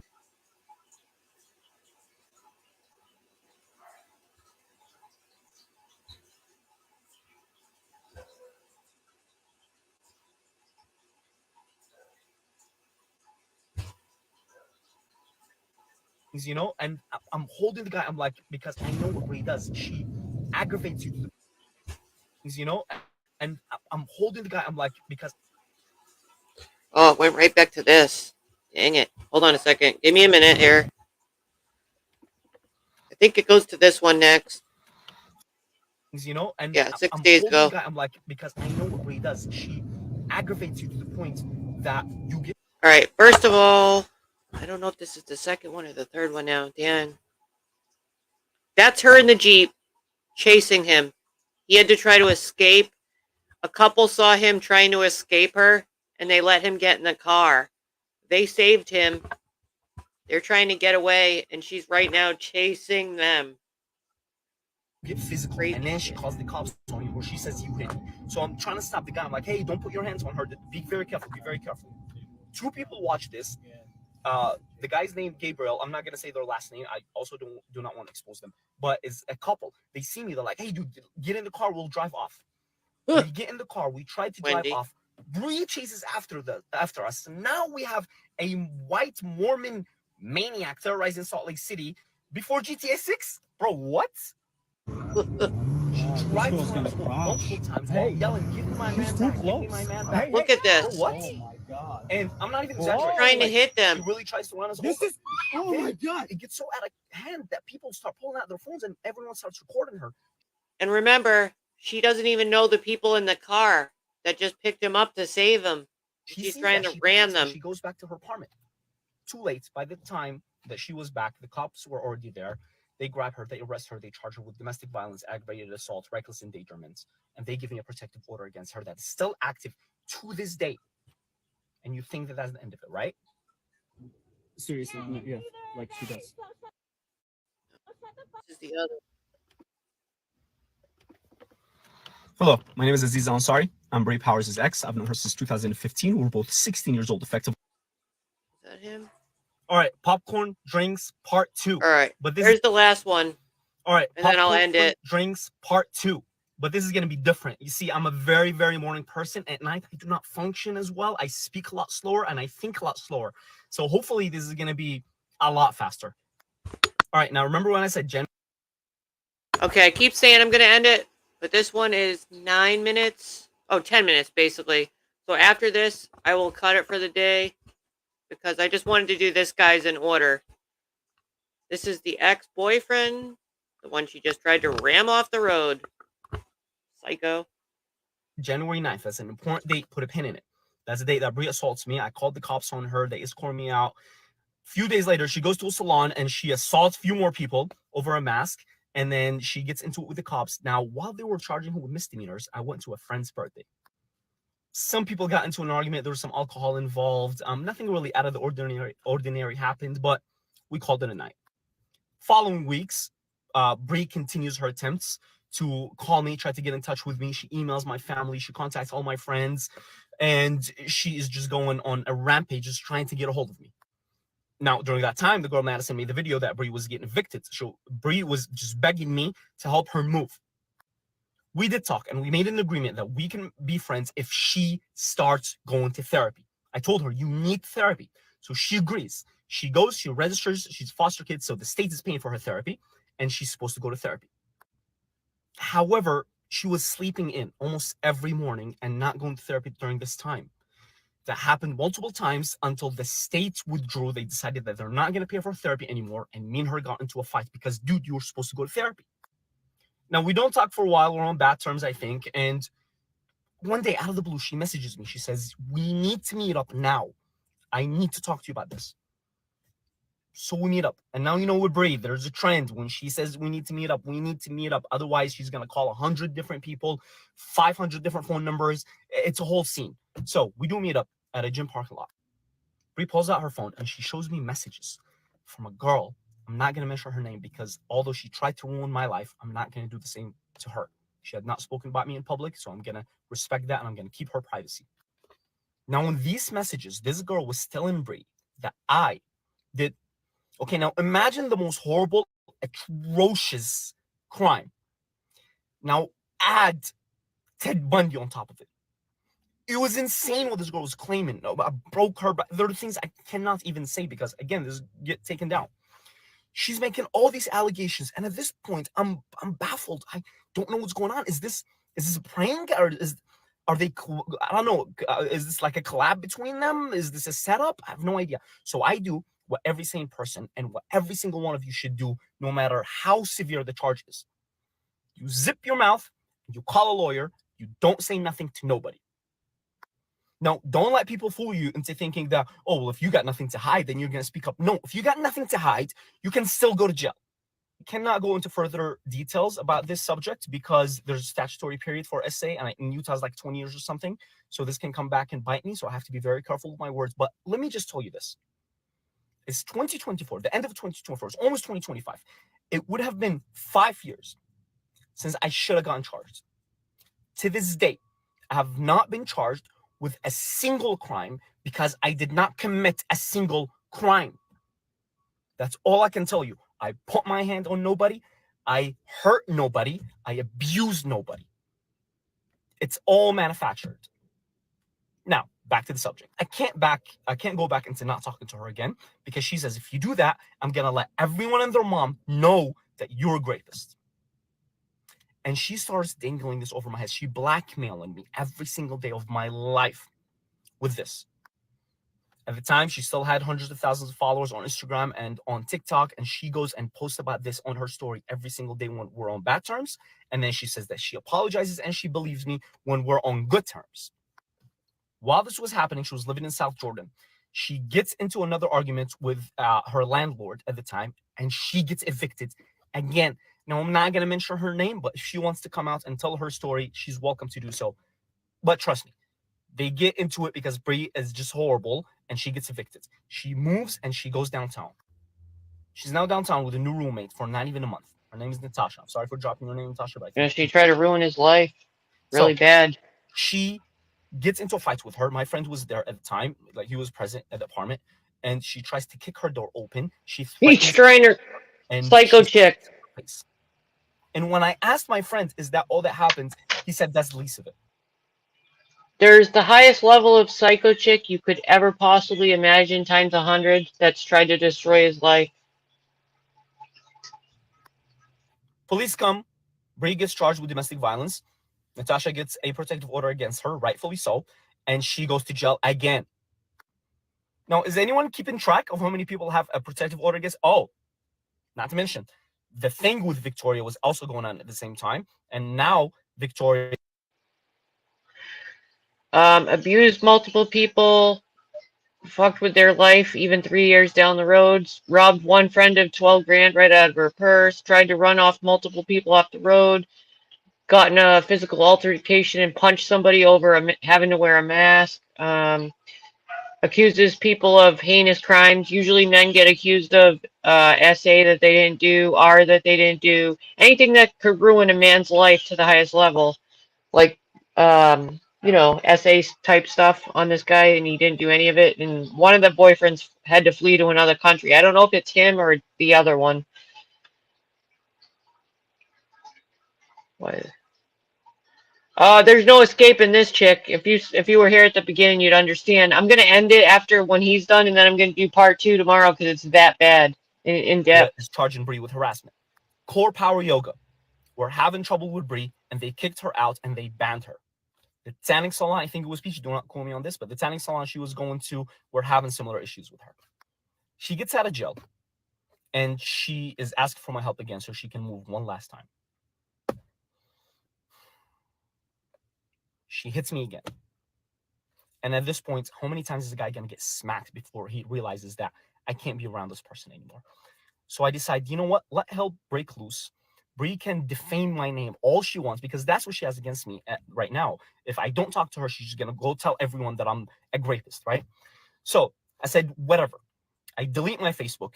I delete my TikTok. I make my Instagram private. I make my business account private. And I disappear.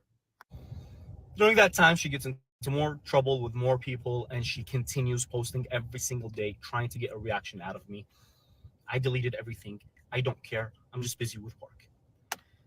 March 2023. It was Ramadan. I was fasted.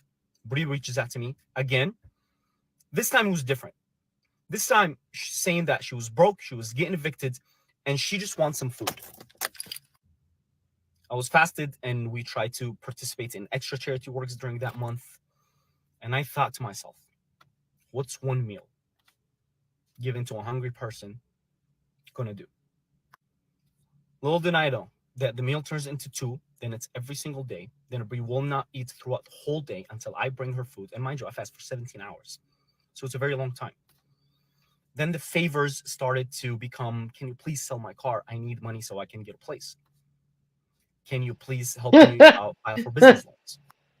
Can you please Venmo me $800 so I can pay for my last month's rent? I can't afford it.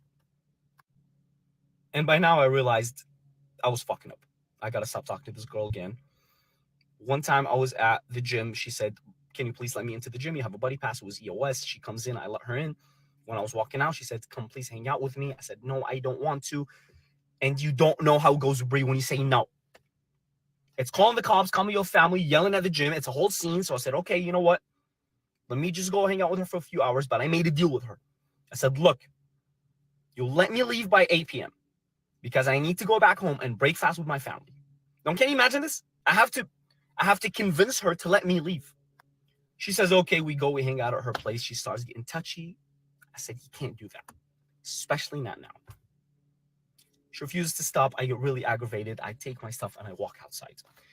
2 minutes gone by. She gets in her car. She speeds out of the driveway, out of the Block 44 complex downtown, and she tries to run me over. And she's yelling, you're not going to leave me, bitch. No, I get away. I hide behind like a pole in the middle of the street. And she does that a few more times until I pull out my phone. I start recording her. She calms down a little bit when she sees the phone. Then a guy walks by, a random guy I never met in my life. He's like, hey, man, are you okay? I said, no, man, this girl's not letting me leave. He's like, okay, walk with me. That's the guy that you saw in the beginning of the first video. She gets in his face and she's like, what are you going to do? Blah, blah, blah, all these things, you know? And I'm holding the guy. I'm like, because I know what Bree does. She aggravates you to the point that you get physical. And then she calls the cops on you or she says you hit me. So I'm trying to stop the guy. I'm like, hey, don't put your hands on her. Be very careful. Be very careful. 2 people watch this. The guy's name Gabriel. I'm not gonna say their last name. I also do not want to expose them. But it's a couple. They see me. They're like, "Hey, dude, get in the car. We'll drive off." We get in the car. We try to drive off. Bree chases after us. Now we have a white Mormon maniac terrorizing Salt Lake City before GTA 6. Bro, what? She drives around multiple times while yelling, "Give me my man back! Give me my man back!" Hey. Bro, what? Oh my God. And I'm not even exaggerating. Like, she really tries to run us over. Oh my God. It gets so out of hand that people start pulling out their phones and everyone starts recording her. She sees that. She panics and she goes back to her apartment. Too late. By the time that she was back, the cops were already there. They grab her. They arrest her. They charge her with domestic violence, aggravated assault, reckless endangerment. And they give me a protective order against her that is still active to this day. And you think that that's the end of it, right? Seriously, no, yeah, like she does. So shut the fuck up. I'm on your own business before I come beat your fucking ass, bitch. Psycho chick. Fetishes and stuff, I agreed to do things like that, like be choked out by him. Okay. I just hugged him, like he made me feel safe. And he was like, all right, popcorn. A Mormon escort, if that makes any sense. This is all first for me. This is a different level of psycho than any of us seen, I think, or we're used to. I certainly haven't seen anyone like this on YouTube. Ugh. Now let's see.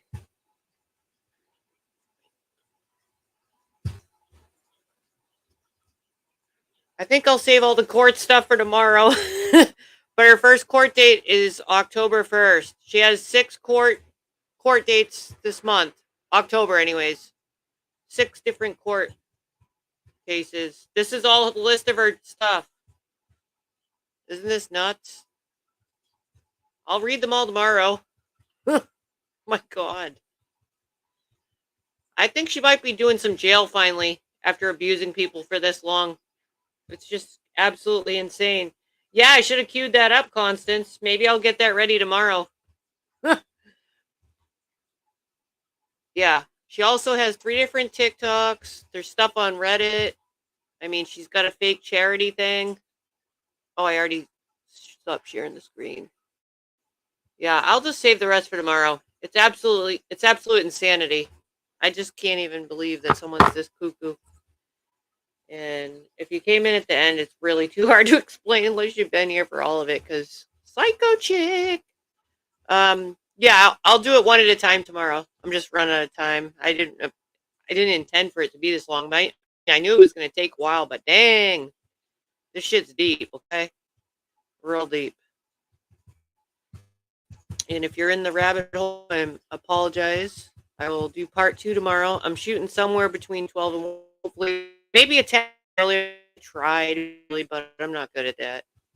I want to do it on the earlier side so I can finish. I'm done with it tomorrow so I don't keep anyone hanging, and that in case anyone else is live in the afternoon. So I guess I'll end for now. I think somebody else just went live. Oh, you were here? Traders, isn't that fucking insanity? Were you listening to that while you were doing shit? And every time I keep saying it's going to get worse, it does. It's still going to get worse, if you could imagine that. So I'll try to give at least a half hour with my, because I'm not good at usually posting ahead of time, which I should do up more often. I often just on the fly hit the live button, but I'm going to try to give you all a little time to find it if you got into the rabbit hole, so you don't miss it. But I'm going to shoot again somewhere. I'm going to say around 12. That'll be my goal time, anyways. So I'll try to post it in advance and get my shit together so I can finish. And yeah, I was just trying to find different things to do lives over, here and there. You got to find something different. And this was brought to I guess I could say this was brought to my desk like a day or two ago while I was on the beach, and I just somehow got sucked into the BrePowers vortex and was like, oh, I got to share this with people. This is complete insanity. And I'm not real good on the TikTok, so I'm surprised I managed to scroll it correctly, because I never really go on TikTok. So I guess there's probably a whole plethora of stuff like this on TikTok. Who even knows? But yeah, welcome to the rabbit hole called BrePowers, and I'll see you tomorrow for part 2. Thank y'all for those that attended. See you tomorrow. Thanks for coming.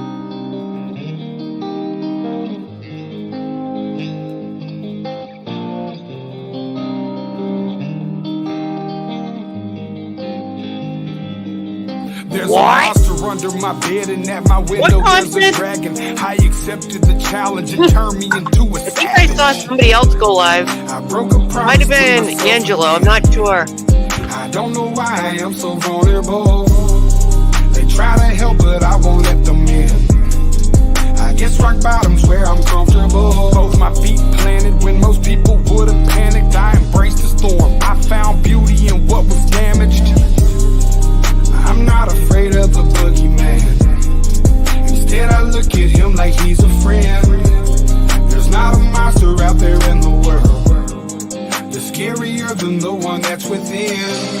There's a creature in my closet. I can hear him rumbling around. The demon screaming in the distance creates such a humbling sound.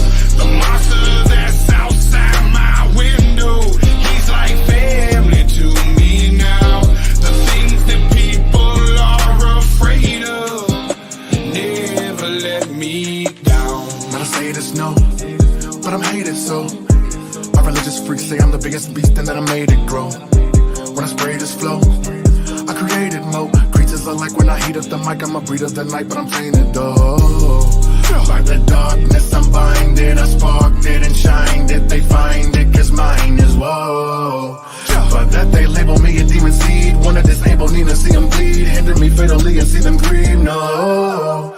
You would not believe the creature inside me. If you deceive, Khalifa's lively. We disagree when people defy me or try to take his. Whatever the fuckery toward them, you don't wanna wake this. You forsake his, what is sacred, then it's over no matter what your faith is. I'm a creature. There's a creature in my closet. I can hear him rumbling around. The demon screaming in the distance creates such a humbling sound. The monster that's outside my window, he's like family to me now. The things that people are afraid of never let me down. I managed to get myself in trouble, all of this pain. Yeah, I'm damn in the double dose of liquor's always to blame. If I could keep myself sober, I keep my hands to myself. I take a shot and it's over, that's how I end up in hell. I hope I don't pass it down to my offspring. They get everything from their daddy, feel like I'm addicted to all things. There's no reason to change, gone too far now. And I'm stuck in my ways, back at the bar now. They say I'm a flirt and they right, I ain't perfect, guy. So when I'm thirsty and perking and purposely searching for something that's hurting me so I just can't pack up and go, I just back out of it slow. That's how it go, I knock the back out the hole. What next like I don't know. Okay. I think he be laughing at me, hands be grabbing at me. Feel like God let it happen till we dab it blasphemy. And these be a dab it naturally. Okay, yeah. I think I better let it go. Either that or I gotta let it know that I can't do that. There's There's a creature in my closet. I can hear him rumbling around. The demon screaming in the distance creates such a humbling sound. The monster that's outside my window, he's like family to me now. The things that people are afraid of never let me down.